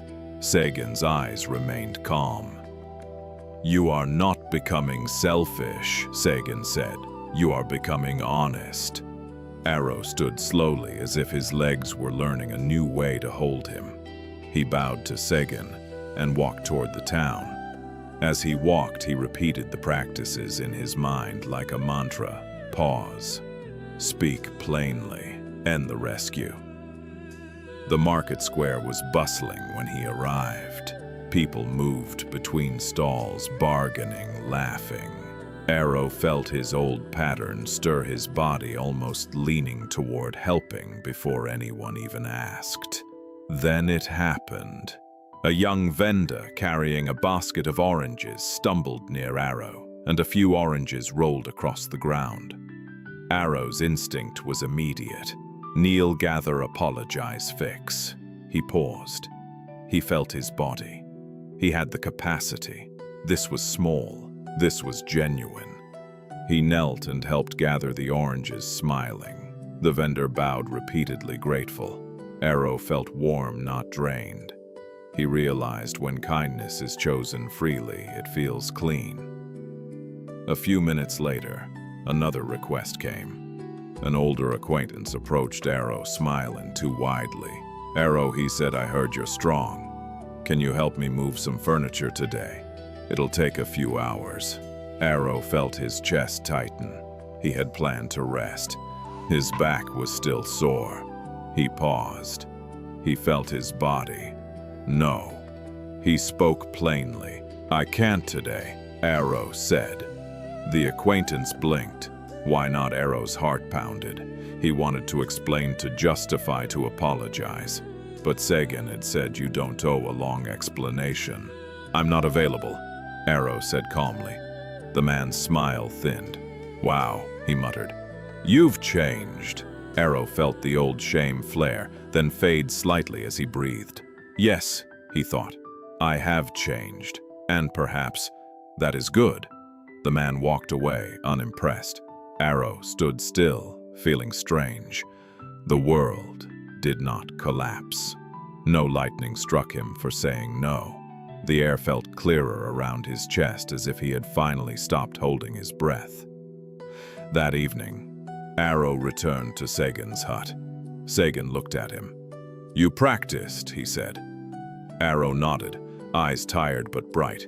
"I did," Arrow said, "and it was terrifying." Sagan nodded. "Yes," he said, "because you are withdrawing from the addiction of approval." Arrow let out a small, shaky laugh. Sagan continued. "Tomorrow," he said, "you will practice with Kiara." Arrow's stomach dropped. Sagan raised a hand gently. "Not to punish her," he said, "to free yourself." Arrow breathed in. He didn't feel ready, but he felt something stronger than readiness. He felt necessity. Because if he didn't learn to carry kindness with a spine, his heart would continue to harden, and he didn't want to become bitter. He wanted to remain good, truly good, not as a servant, but as a whole human being. The next day, Arrow woke with a knot in his stomach, not because he feared Kiara specifically, but because he feared the role he always became around people like her. The one who cannot refuse, the one who stays until he disappears. Sagan had told him, "You are withdrawing from the addiction of approval." Arrow felt that addiction like a hunger. He walked to Sagan's hut early, hoping for another teaching that might make the day easier. Some secret phrase, some protective charm. But Sagan simply poured tea and said, "Today you practice honesty." Arrow swallowed. "What if I fail?" Sagan looked at him calmly. "Then you learn," he said, "but you do not go back to sleep." Those words steadied Arrow in a strange way. He didn't need perfection. He needed awakening. Before Arrow left, Sagan handed him a small wooden token. It was carved simply, a rectangle with a single word scratched into it. "Enough, keep it in your pocket," Sagan said. "When you feel yourself slipping into endless giving, touch it." Arrow nodded, feeling the token's weight, small but grounding. He walked toward town. The sun was bright, the air cool. People greeted him along the road, and Arrow nodded politely, noticing how his body wanted to smile too much, to give too much, to be good, even in a greeting. When he reached the market square, he saw Kiara. She was standing near a stall, laughing with two women, her voice bright like wind chimes. When she noticed Arrow, her face lit up. "Arrow," she called and waved him over with easy confidence. Arrow felt his stomach tighten, but he walked toward her. Kiara stepped closer, smiling warmly. "I was hoping I'd see you," she said. "I owe you thanks for the other night. You truly saved me." Arrow nodded, trying to stay neutral. "I'm glad you were prepared," he said. Kiara laughed lightly. "Of course, but I couldn't have done it without you." Then, as if it were the most natural thing in the world, she added, "Actually, I could use your help again." Arrow felt the familiar trap open. He paused. He felt his body. His chest tightened. His shoulders rose slightly. He remembered Sagan's first practice pause. Kiara continued speaking, not noticing the internal storm. "My cousin wants to buy some furniture," she said. "He found a seller on the other side of town, but the pieces are heavy. Could you come with us and help carry them back? It won't take long. It won't take long." Arrow recognized the phrase, a promise that had stretched him thin many times. He touched the token in his pocket. Enough without pulling it out. He paused again. Then he spoke plainly. "I can help carry one piece," Arrow said calmly, "but only for a short time. I have other commitments." Kiara blinked.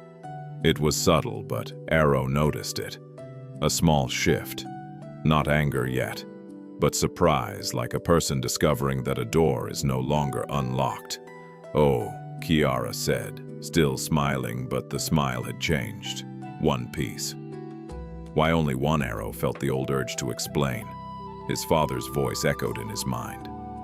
A strong person doesn't complain, but Segen's voice was steadier. "Plain speech is respect." "I'm tired," Arrow said simply. "I can't do more." Kiara's smile thinned. "But it's important," she said quickly. "My cousin is leaving soon, and you're strong, Arrow. It's easy for you."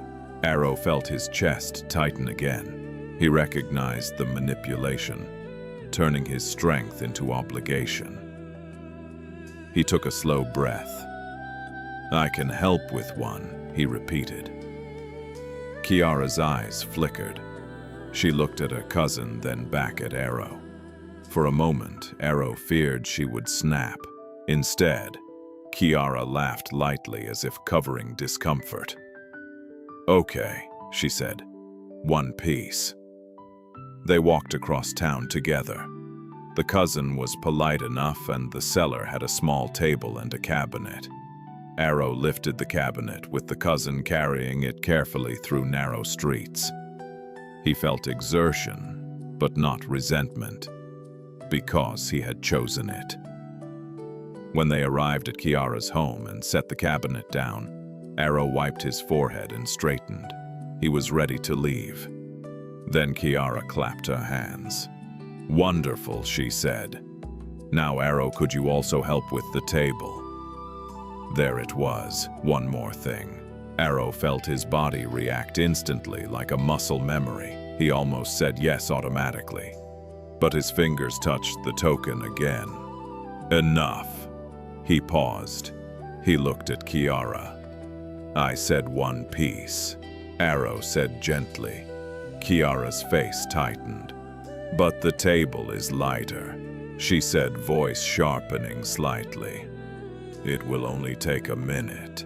Arrow felt the pressure Kiara trying to make his boundary seem unreasonable. He breathed slowly. "No," he said, still gentle. "I'm leaving now." Kiara stared at him. It was as if she didn't recognize him. "You're being difficult," she said quietly. Arrow felt the old shame flare, but he stayed upright. "I'm being honest," Arrow replied. Kiara's eyes narrowed. "I thought you cared," she said, and the words were wrapped in softness like a blade wrapped in cloth. Arrow's throat tightened. He recognized this too. They guilt you. They punish boundaries. Arrow took another breath. "I do care," he said, "and I'm still leaving." Kiara's face hardened. "Fine," she snapped. "Go." Arrow bowed politely and turned to walk away. His heart hammered. His legs felt weak.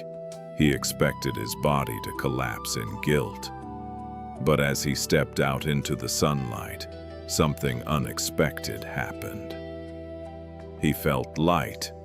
Not happy exactly, but lighter, like he had set down a heavy bundle he'd been carrying for years. He walked home slowly, letting the sensation settle. That evening, he returned to Segen.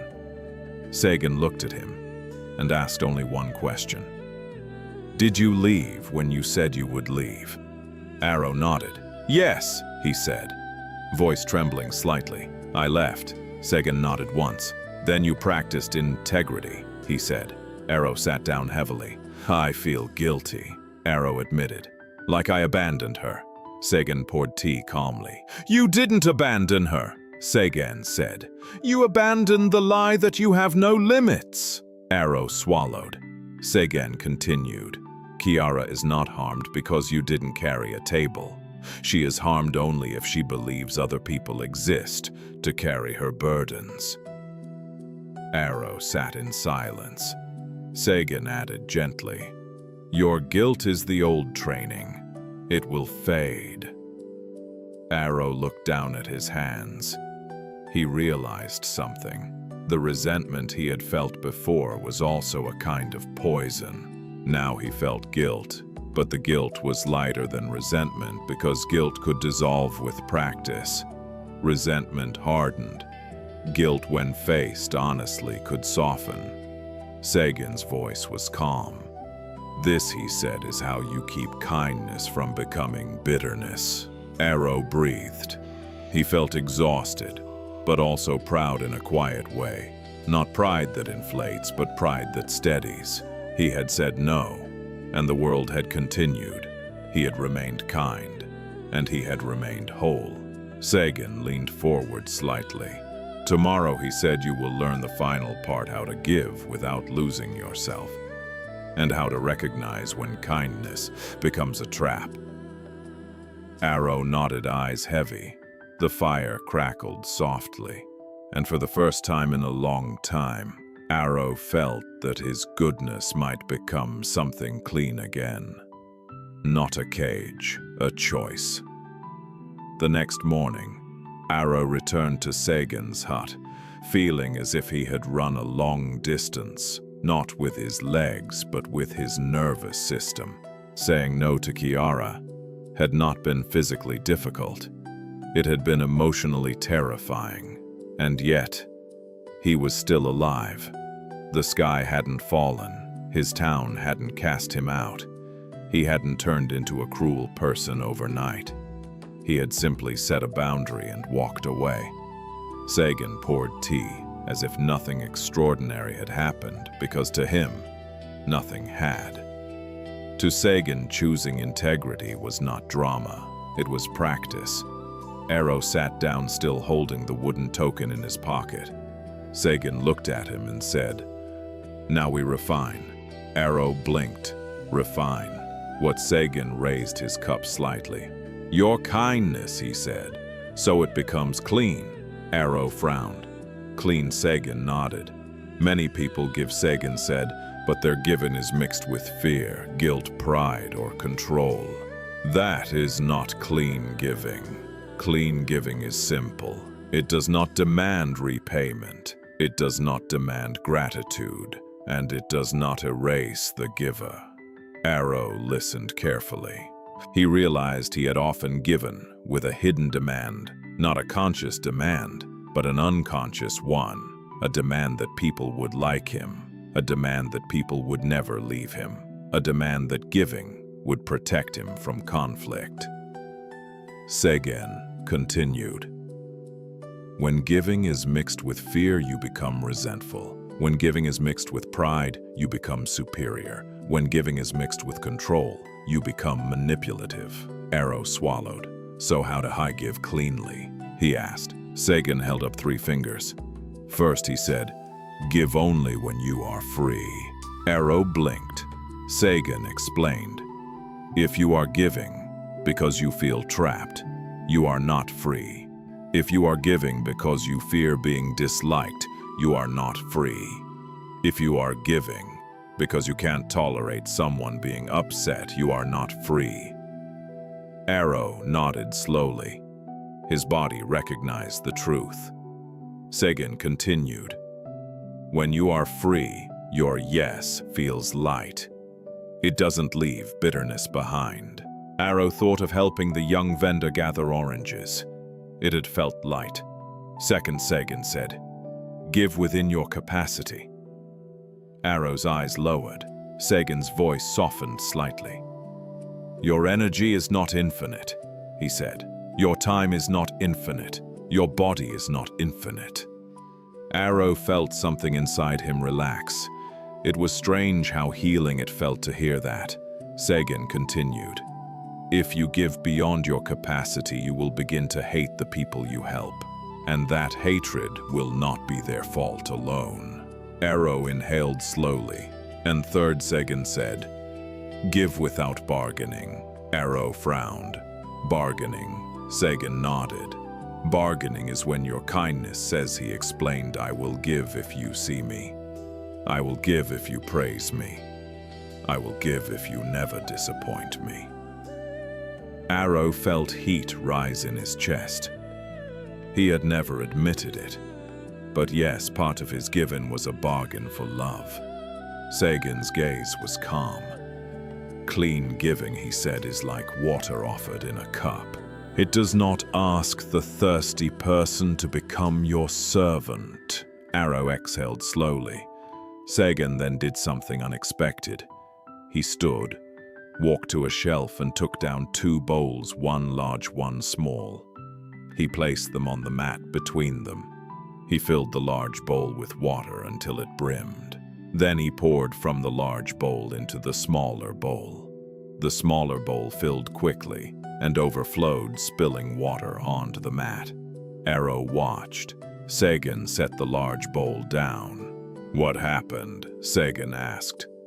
"The small bowl overflowed," Arrow said. Sagan nodded. "That is, you," he said. "Your heart is generous, but your capacity has limits." Arrow felt the metaphor land cleanly. Sagan continued. "If you keep pouring and spilling, you will think the problem is the water. You will think the problem is kindness, but the problem is ignoring the bowl's size." Arrow sat very still. Sagan smiled faintly, for the first time not pleased but compassionate. "You don't need to become less kind," he said. "You need to become more honest about your capacity." Arrow's eyes stung. Sagan added, "And you need to learn to receive." Arrow blinked. "Receive," Sagan nodded. "If you never receive," he said, "you will become imbalanced. You will become proud without noticing, or you will become depleted. Both are forms of suffering." Arrow realized he often refused help even when offered because he didn't want to seem weak. His father's voice again. "A strong person doesn't complain." Sagan's voice cut through it gently. "Strength is not refusing support," he said. "Strength is knowing when support is needed." Arrow breathed, feeling the old training loosen. Sagan leaned forward. "Now," he said, "I want you to practice one more thing. A phrase." Arrow looked up. Sagan said slowly, "I want to help, and I can't." Arrow blinked. Sagan continued, "Not 'I can't' alone as if you are cold. Not 'I want to help' alone as if you are lying. Both." Arrow repeated it quietly. "I want to help, and I can't." Sagan nodded. "This is clean," he said. "It honors your compassion and your limits." Arrow felt something soften in him. He imagined saying it to Kiara. He imagined saying it to others. It felt respectful, but firm. Sagan stood again and walked to the door. He opened it slightly, letting in fresh air. Outside, the world was ordinary birds, sunlight, distant voices. Sagan looked back at Arrow. "The dark side of kindness," he said softly, "is not kindness itself. It is the absence of wisdom." Arrow nodded. Sagan continued. "When kindness is guided by wisdom, it becomes medicine. When kindness is guided by fear, it becomes poison." Arrow felt the teaching settle like a warm stone in his chest. He reached into his pocket and held the token enough between his fingers. He realized he didn't need to become someone else. He didn't need to become cold. He needed to become whole. Before Arrow left, Sagan added one final line, almost like a blessing. "Keep your heart soft," he said, "but keep your life honest." Arrow bowed deeply. As he walked home, the town felt the same: stalls, voices, footsteps, but Arrow felt different inside. He felt the beginnings of a new balance, a kindness with a spine, a generosity that didn't vanish into resentment, a yes that was true, a no that was peaceful. Music. As this story settles, allow your own mind to rest. Perhaps you recognize moments when your kindness became fear. Perhaps you remember times you gave until you disappeared.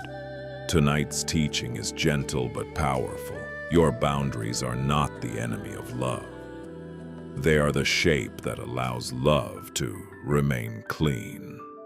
Now we transition to the next story. Because even when we learn boundaries and clean giving, life brings another challenge, the pain of what has already happened. Words spoken, trust broken, wounds that linger. In the next tale, we explore the art and power of forgiveness. We meet Kuman and Tu and discover how forgiveness is not weakness but freedom. Let your breath slow. Let your body sink deeper into rest. Kuman had carried anger for so long that It began to feel like part of his body. Not a dramatic anger.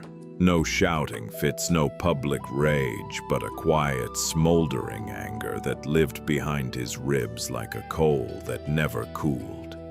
It followed him into his work, into his meals, into his sleep. Sometimes he didn't even notice it anymore. It had become the background heat of his life. People often mistook Kuman for a calm man. He spoke politely. He kept his face neutral. He did not lash out. But inside he replayed the past like a prayer he hated, but could not stop reciting. It began years earlier, when Kuman and his closest friend, Tu, ran a small business together, selling handcrafted paper, ink, and brushwork supplies in a quiet town where artists and scholars often pass through. Tu was the one who dreamed. He had vision, confidence, charisma. Kuman was the one who steadied the dream. He kept the accounts, managed the supplies, made sure the shop didn't fall apart. They complemented each other. In the beginning, their partnership felt like balance. They were not only business partners, they were like brothers until they weren't. One summer, when business was thriving, Tu began to change. At first it was subtle. He started making decisions without asking. He began using the shop's money to fund personal purchases, promising he would pay it back soon. He began taking credit publicly for work Kuman had done quietly, behind the scenes. Kuman noticed these things and felt a tightening in his chest, but he did what he had always done. He swallowed discomfort. He told himself it wasn't worth conflict. He told himself friendship mattered more than money. He told himself Tu was simply stressed. Then the betrayal became undeniable. One afternoon, a merchant arrived at the shop asking for payment on a large shipment, paper and ink supplies Kuman knew nothing about. Kuman checked the ledger and realized Tu had ordered it under their business name, then sold most of it privately for his own profit. Kuman's stomach dropped when he confronted Tu that night. Tu didn't apologize. He smiled lightly as if Kuman were being dramatic. "Relax," Tu said. "We're doing well. What's mine is yours." Kuman felt something snap inside him. "What's yours is yours," Kuman said, voice shaking. "And what's ours was ours." Tu shrugged, still smiling. "You're too serious," he said. "Money comes and goes." But Kuman knew the truth. It wasn't only money. It was trust. It was respect.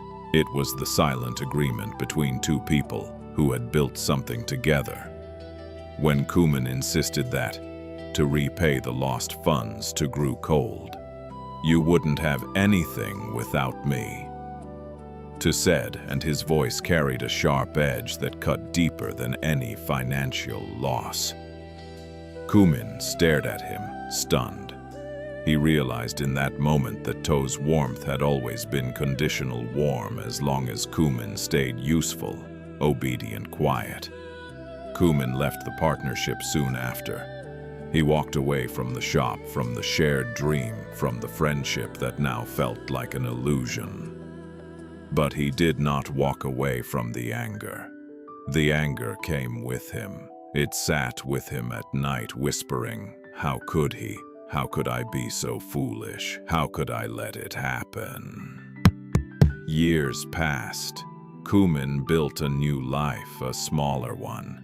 He worked alone now, doing calligraphy commissions and selling paper from a modest stall. He was respected, but he didn't feel joy easily. His laughter came rarely. His trust came even less. Then one winter evening, Kumin received a letter. The paper was thin. The handwriting was familiar. It was from To. Kumin's fingers tightened as he read. To wrote that he was sick, very sick. He wrote that he had no family willing to care for him. He wrote that he was ashamed of what he had done. And he wrote one final sentence. I don't deserve it, but I am asking, will you come see me? Kumin stared at the letter for a long time. Anger rose like fire. Now you want me? Kumin thought. Now you need me. Part of him wanted to burn the paper. Part of him wanted to ignore it and let to suffer the consequences of his choices. And part of him, quiet, confusing, felt grief, because beneath anger there was still something tender. The memory of friendship.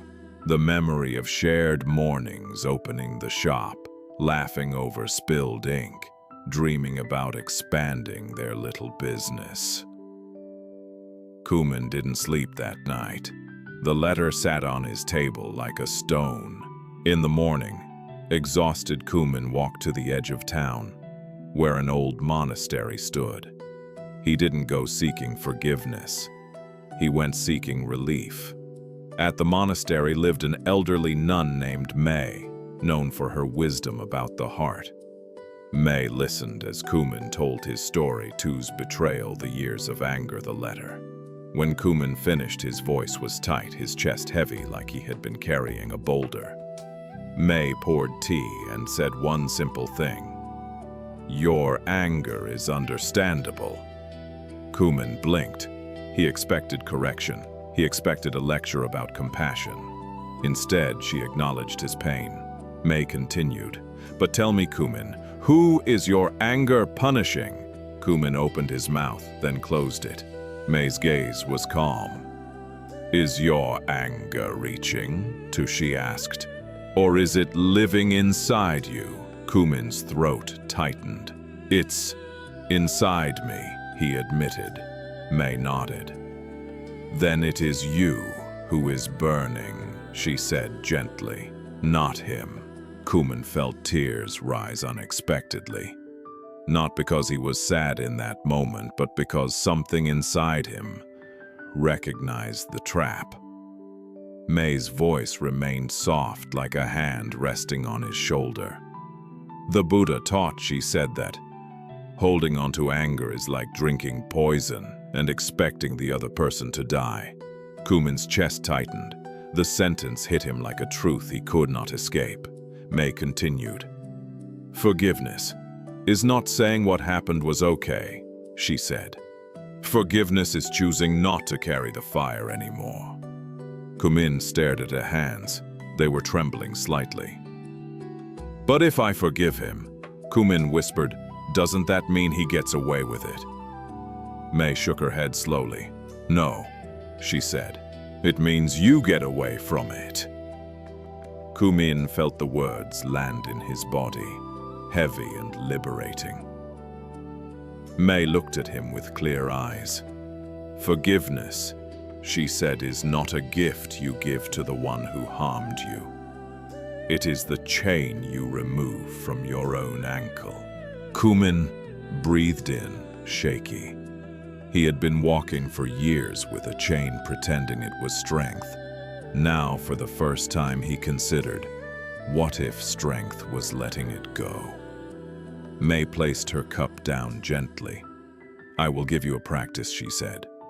A way to forgive without pretending, and a way to meet too, without losing yourself. Kumin looked up.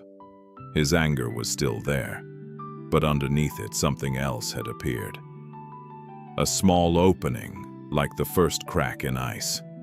May led Kumin from the tea room to a small garden behind the monastery. Winter had stripped the trees bare. Branches reached into the pale sky like quiet questions. The ground was cold, and the world felt simple. No blossoms, no perfume, only clear air and the honest shape of things. In the center of the garden stood a stone statue of the Buddha, softened by time and weather. A thin layer of moss clung to its base like patience. May stopped beside the statue and said, "Sit." Kumin sat on a flat stone, pulling his robe tighter around himself. The cold seeped through the fabric, grounding him. May sat across from him. "Before we speak of forgiving, Tushi said we must speak of pain." Kumin nodded, jaw tight. May continued. "The Buddha taught something called the 2 arrows. Kumin frowned slightly. 2 arrows, May nodded. "When you are harmed," she said, "life shoots you with the first arrow. This is the pain of what happened. Betrayal, loss, grief, disappointment. It is real. It hurts." Kumin's chest tightened. He felt that first arrow still lodged in memory. May's voice stayed gentle, but then she continued. "Most people shoot themselves with a second arrow." Kumin blinked. "The second arrow," May said, "is the pain we add through rumination, resentment, self-blame, and clinging." Kumin felt his throat tighten. May watched him carefully. "Tell me," she asked, "how many times have you replayed 2's betrayal in your mind?" Kumin's eyes lowered. "Countless." May nodded. "And each time you replay it," she said, "what happens inside you?" Kumin swallowed. "It burns," he admitted, "like it's happening again." May nodded again. "That is the second arrow," she said softly. Kumin felt a flash of defensiveness. "But I have a right to be angry," he said. "What he did was wrong." May's eyes softened. "Yes," she said. "The first arrow is real. The wrong is real." She leaned forward slightly. "But notice," she said, "your right to be angry does not heal you." Kumin's breath caught. May continued. "Anger can be a boundary. It can tell you something matters. But when anger becomes a home, it becomes suffering." Kumin stared at the Buddha statue, its face calm even in winter. May's voice was quiet now, almost like a lullaby for a wounded heart. "Forgiveness," she said, "is the decision to stop shooting the second arrow." Kumin felt something inside him loosen, then tighten again. "But if I stop replaying it," he whispered, "how do I make sure it never happens again?" May nodded as if she expected the question. "You confuse forgiveness with forgetfulness," she said. "They are not the same." Kumin looked up. May continued. "Forgiveness is not erasing memory. Forgiveness is freeing memory from poison." Kumin's throat tightened. May lifted a small cup of water that sat beside her, likely placed there earlier. She held it out to Kumin. "Hold this," she said. Kumin took the cup. The water trembled slightly. Now May said, "Hold it at arm's length." Kumin extended his arm. "It was easy at first." "Hold it," May said. "Do not set it down." Kumin held it. After a minute, his shoulder began to ache. After a few minutes, his arm started to tremble. The cup was not heavy, but the holding became heavy.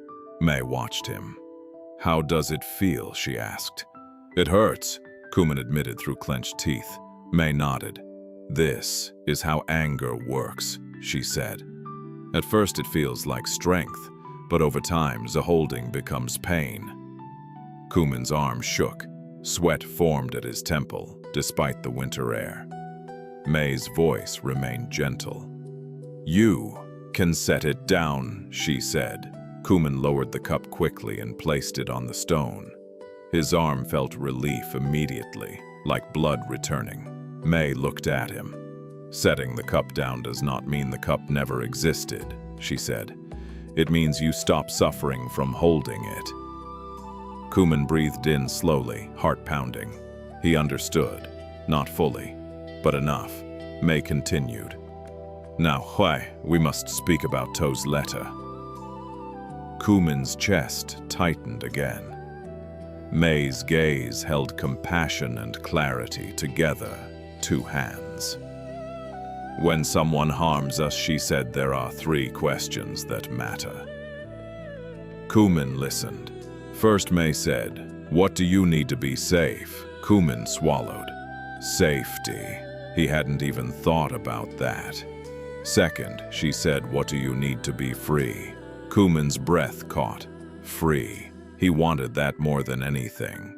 And third, May said softly, what do you need to be? True. Kumin stared at the ground. He wanted safety. He wanted freedom. He wanted truth. But he didn't know how to hold all three. May continued. You may choose to see to, she said, or you may choose not to. Kumin's eyes lifted. Both choices can be wise, May said. But whichever you choose, do not let anger choose for you. Kumin's chest tightened. How do I choose? He asked quietly. May answered, by meeting your pain honestly. She gestured toward the Buddha statue. Close your eyes, May said.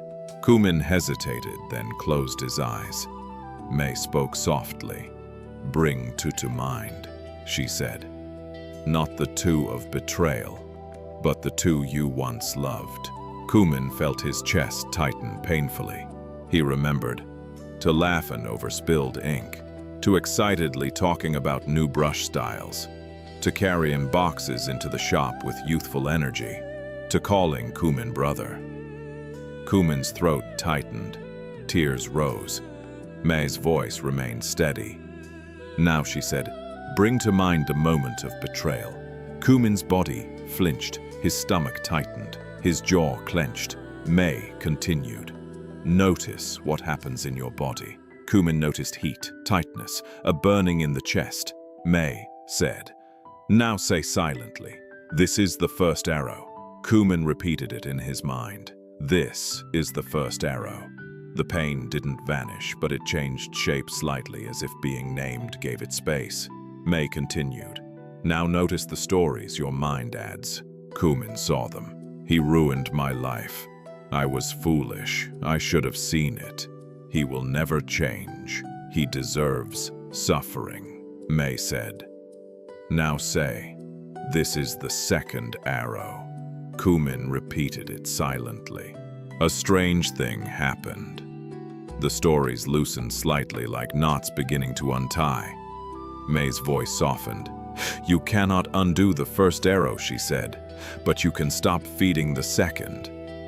Kumin opened his eyes slowly. Tears had fallen onto his robe. May looked at him kindly. This is the beginning of forgiveness, she said. Not forgiveness as agreement, but forgiveness as release. Kumin breathed slowly. But May, he asked, voice raw, if I see him. What do I say? May's answer was simple. You tell the truth, she said. Not to punish, not to heal him, to heal you. Kumin swallowed. May continued.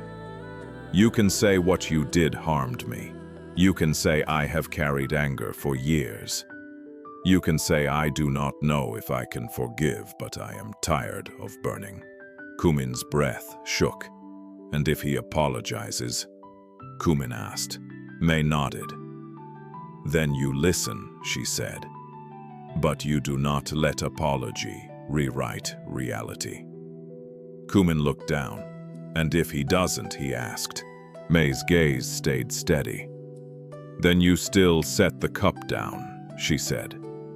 Because forgiveness does not depend on his performance. Kumin felt the truth of that in his bones. May placed her hands together lightly. Tonight, she said, you will practice something. A meditation for forgiveness. Not to force a feeling, but to loosen the chain. Kumin looked up. May said softly, you will begin with yourself. Kumin blinked. With myself. May nodded. Yes, she said. Because the deepest wound you carry is not only what to did, but what you have done to yourself by holding the fire." Kumin sat very still. He realized she was right. He had been punishing himself for years, and he was tired. That night the monastery was very quiet. The wind moved gently through bare branches, and the sounds of winter insects were faint, almost imaginary. Inside the small meditation hall, oil lamps flickered their light, soft and golden against wooden walls. May and Kumin sat facing each other on cushions. Kumin's body still carried tensioned shoulders, slightly raised jaw, tight as if his anger had trained his muscles to hold themselves in readiness. Yet the quiet of the hall began to work on him. The way still water slowly calms stirred mud. May spoke softly. "We begin with the breath," she said. Kumin followed her instruction, breathing in, slowly, then out. At first it felt mechanical, like someone copying a ritual without understanding. But after a few breaths, his exhale grew longer and his chest loosened slightly. May's voice was steady, warm. "Now," she said, "bring to mind the part of you that was harmed." Kumin closed his eyes. He saw himself years ago standing in the shop, ledger in hand, realizing the money was gone. He saw his own face in that memory, stunned, confused, ashamed. He remembered the taste of betrayal in his mouth, metallic and bitter. May spoke again. "Notice that younger self," she said. "Do not judge him. Just see him." Kumin's throat tightened. He hadn't thought of his younger self with tenderness. He had thought of him with contempt. How could you be so foolish? That thought rose quickly. May's voice came gently as if hearing it.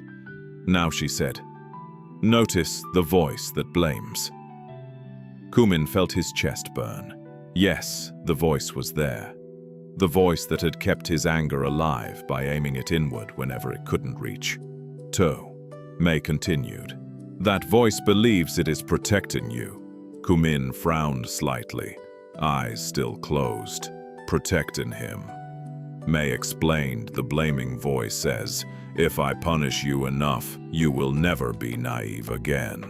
Kumin felt something shift. He recognized it. He had been whipping himself for years, thinking it would make him wiser. May's voice softened. "But punishment does not create wisdom," she said. "It creates fear." Kumin's breath shook. May said, "Now, speak to that younger self." Kumin's mouth went dry. He didn't know how. May guided him. "Say silently, 'I'm sorry I left you alone with this pain.'" Kumin hesitated. Then he said it inside his mind awkwardly, like someone speaking a language he hadn't used in years. "I'm sorry I left you alone with this pain." His chest tightened and tears rose. May continued, "Now say you did not deserve betrayal." Kumin felt his throat tighten. "You did not deserve betrayal." Something softened just slightly, like a fist unclenching. May's voice remained gentle. "Now say you did the best you could with what you knew then." Kumin flinched inside. Part of him resisted. The anger wanted to say, "No, you should have known better." But the truth was quieter and more human. He had trusted because he loved. He had stayed because he valued friendship. He had been naive, yes, but he had also been sincere. Kumin repeated the phrase, "You did the best you could with what you knew then." His breath deepened and tears slipped down his cheeks. May waited, allowing silence to hold him. When Kumin's breathing steadied, May spoke again. Now she said, "Place a hand on your chest." Kumin did. His palm felt warm against his robe. "Feel that warmth," May said. "That is the beginning of compassion." Kumin felt the warmth and with it a strange grief. He realized how little compassion he had given himself. May's voice became like a soft river.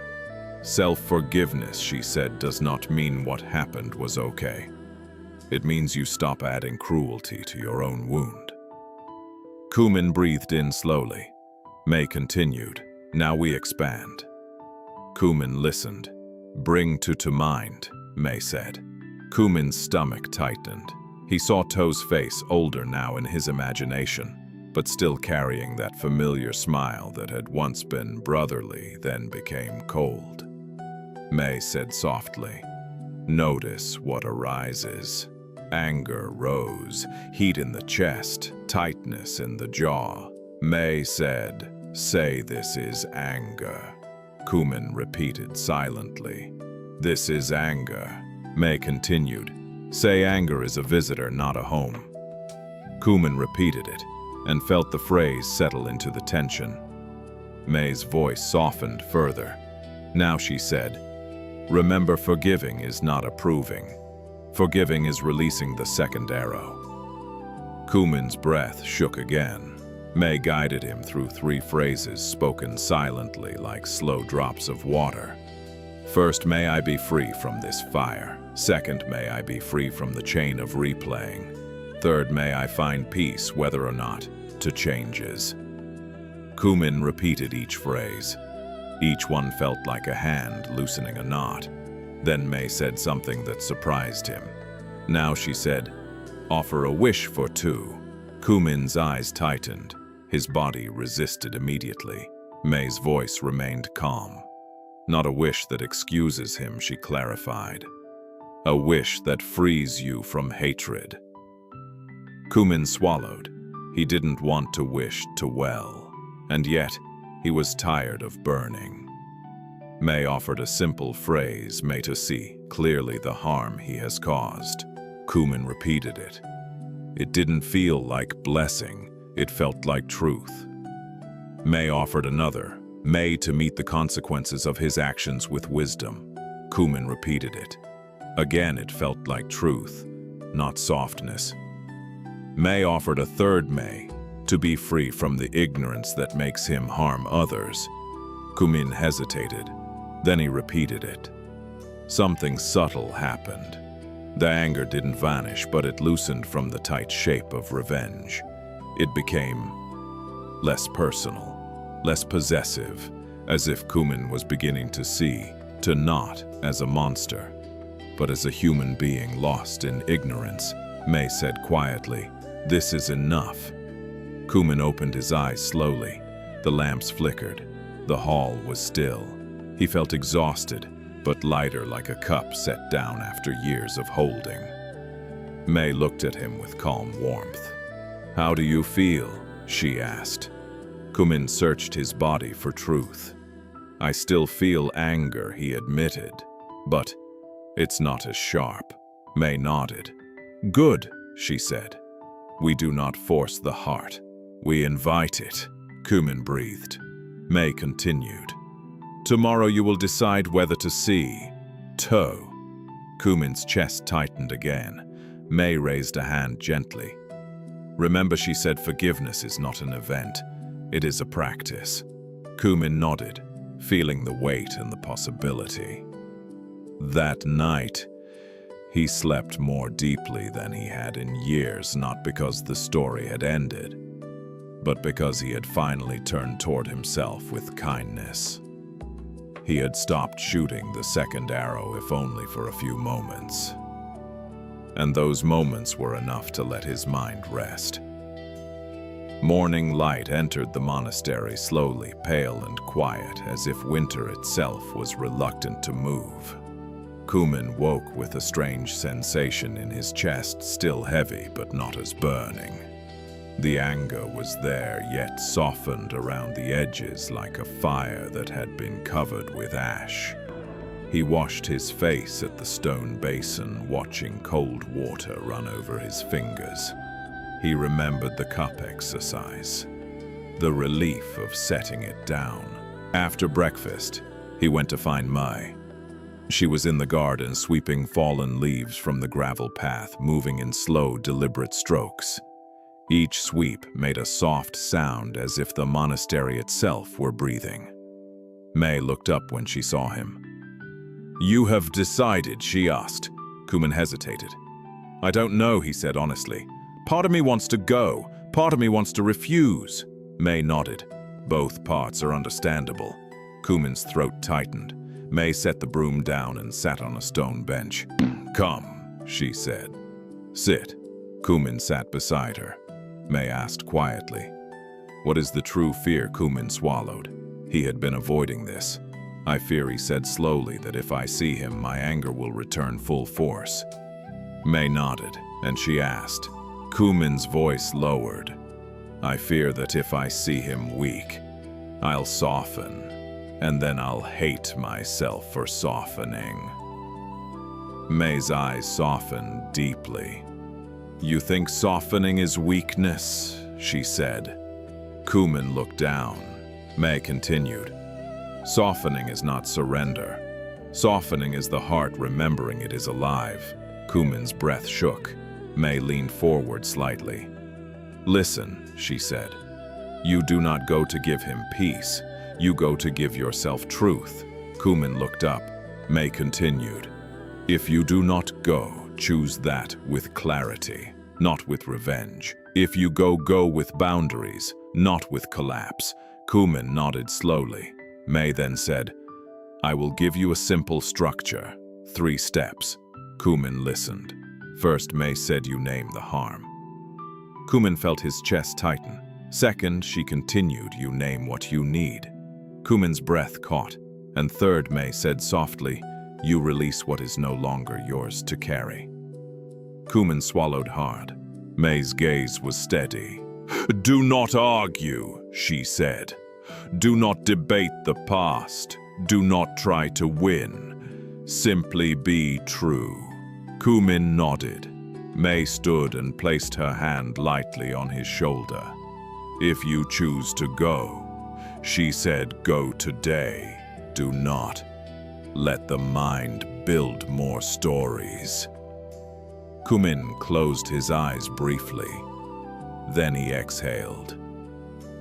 "I'll go," he said. May nodded once. "Then go gently." The road to To's village was cold and long. Kumin walked alone, his robe wrapped tightly, his breath visible in the air. Trees stood bare against the sky. The world looked stripped down to essentials. As he walked, memories rose like ghosts. The shop, the ink-stained hands, the laughter, the betrayal, the letter. Kumin felt his chest tighten again, but he practiced what May had taught. This is the first arrow. He noticed the urge to replay arguments, to rehearse revenge, to imagine, to begging. This is the second arrow. He breathed and let the stories loosen. By afternoon he reached the village. He asked for To's home, and a few people pointed quietly. Their faces carried that expression people wear when a familiar story has ended badly. Curiosity mixed with discomfort. Kumin's stomach tightened. He reached the small house at the edge of the village. The door was slightly open. He stood there for a moment, hand lifted, then knocked. A weak voice called, "Come in." Kumin stepped inside. The room smelled of medicine and stale air. A small fire burned low in the hearth. On a mat near the wall lay To. To looked smaller than Kumin remembered. His cheeks were hollow, his hair thin, his eyes sunken. When To saw Kumin, his eyes widened and something flickered across his face. Relief, shame, disbelief. "Kumin," To whispered. Kumin's chest tightened instantly. A surge of anger rose hot and sharp, because seeing To weak did not erase the harm. But alongside anger, something else rose to grief. Because this was once his brother. To tried to sit up but struggled. "Don't," Kumin said quietly. His voice surprised him, gentle, controlled.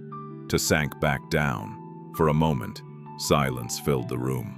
The fire crackled softly like time passing. Toe's eyes were wet. "I didn't think you'd come," he said. Kumin took a slow breath. May's first step named the harm.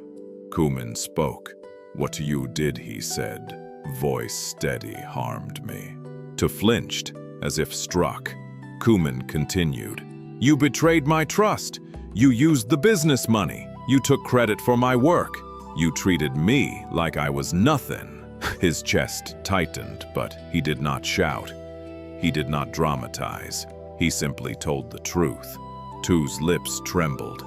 "I know," Tu whispered. "I know." Kumin felt the old rage press against his ribs, wanting to explode into accusation. But he breathed. "Second step, name what you need." Kumin said, "I needed acknowledgement years ago. I needed you to tell the truth instead of smiling like I was foolish." Tao's eyes filled with tears.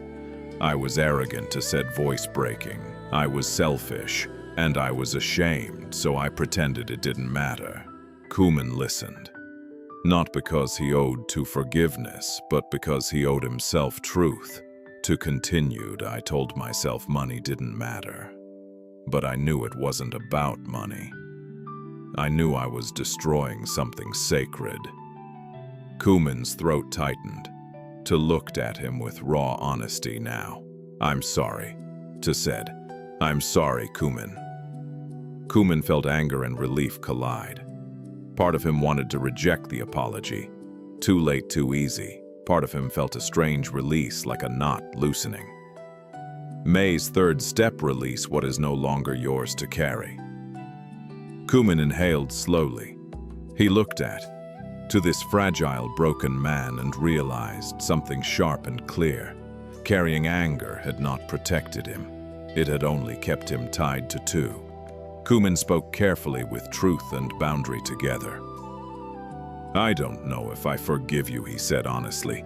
"Not fully, not yet." Tu's face tightened, pain flickering. Kumin continued, "But I am tired of burning." His voice softened.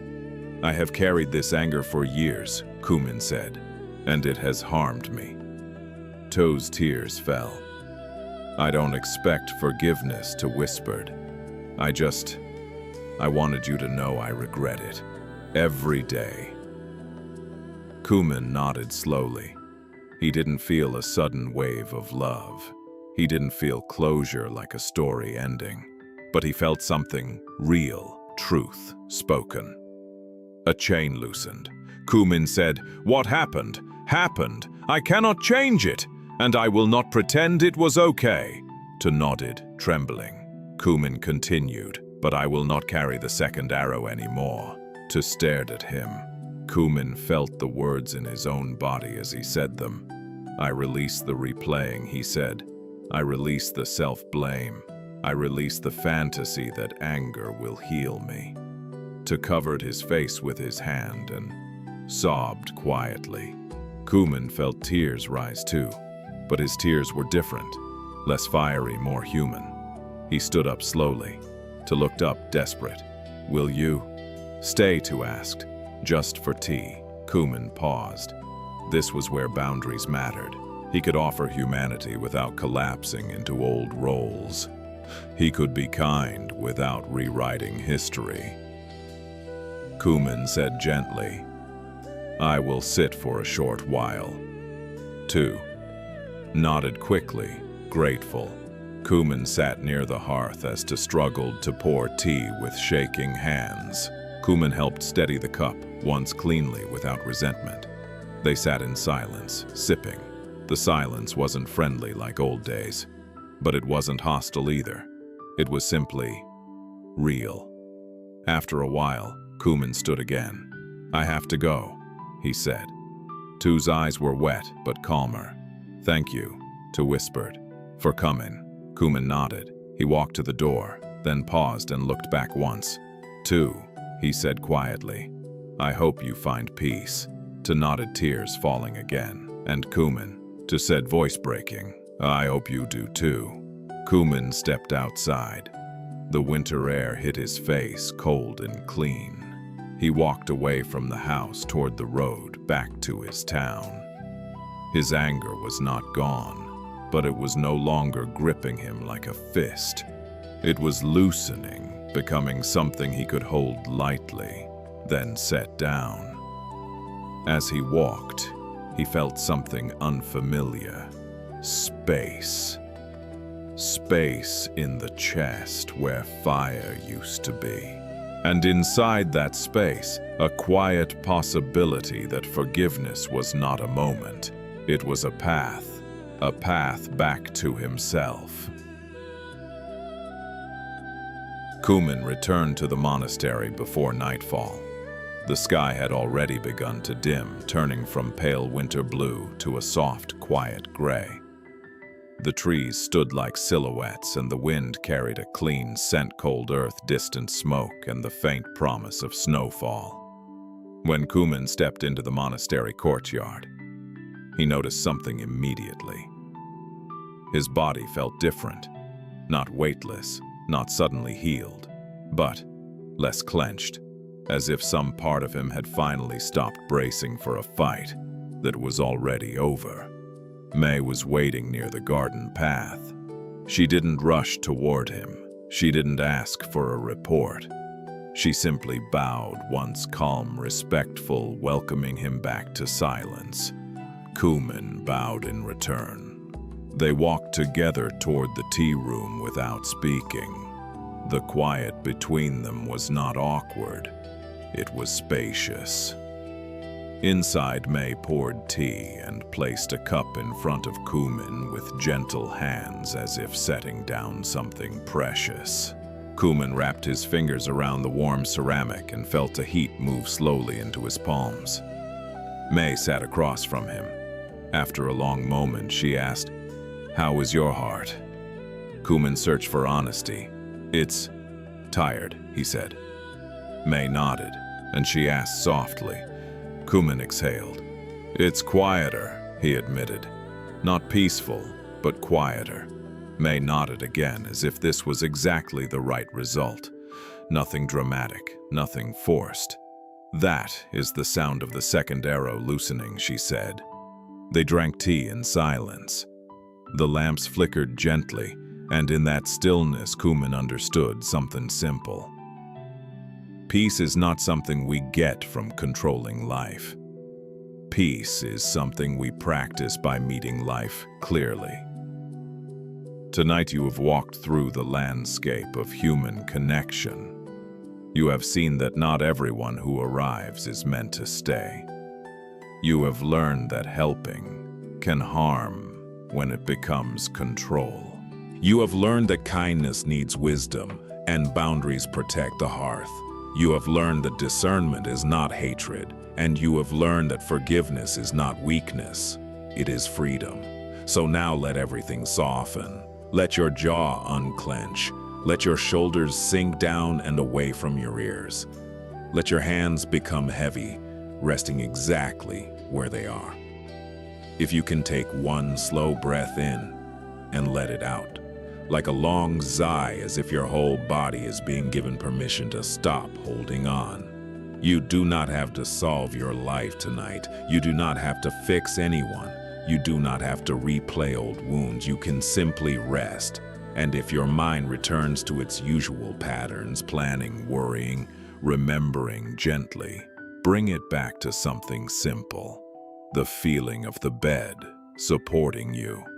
The steady rhythm of your breath, the quiet miracle of being alive.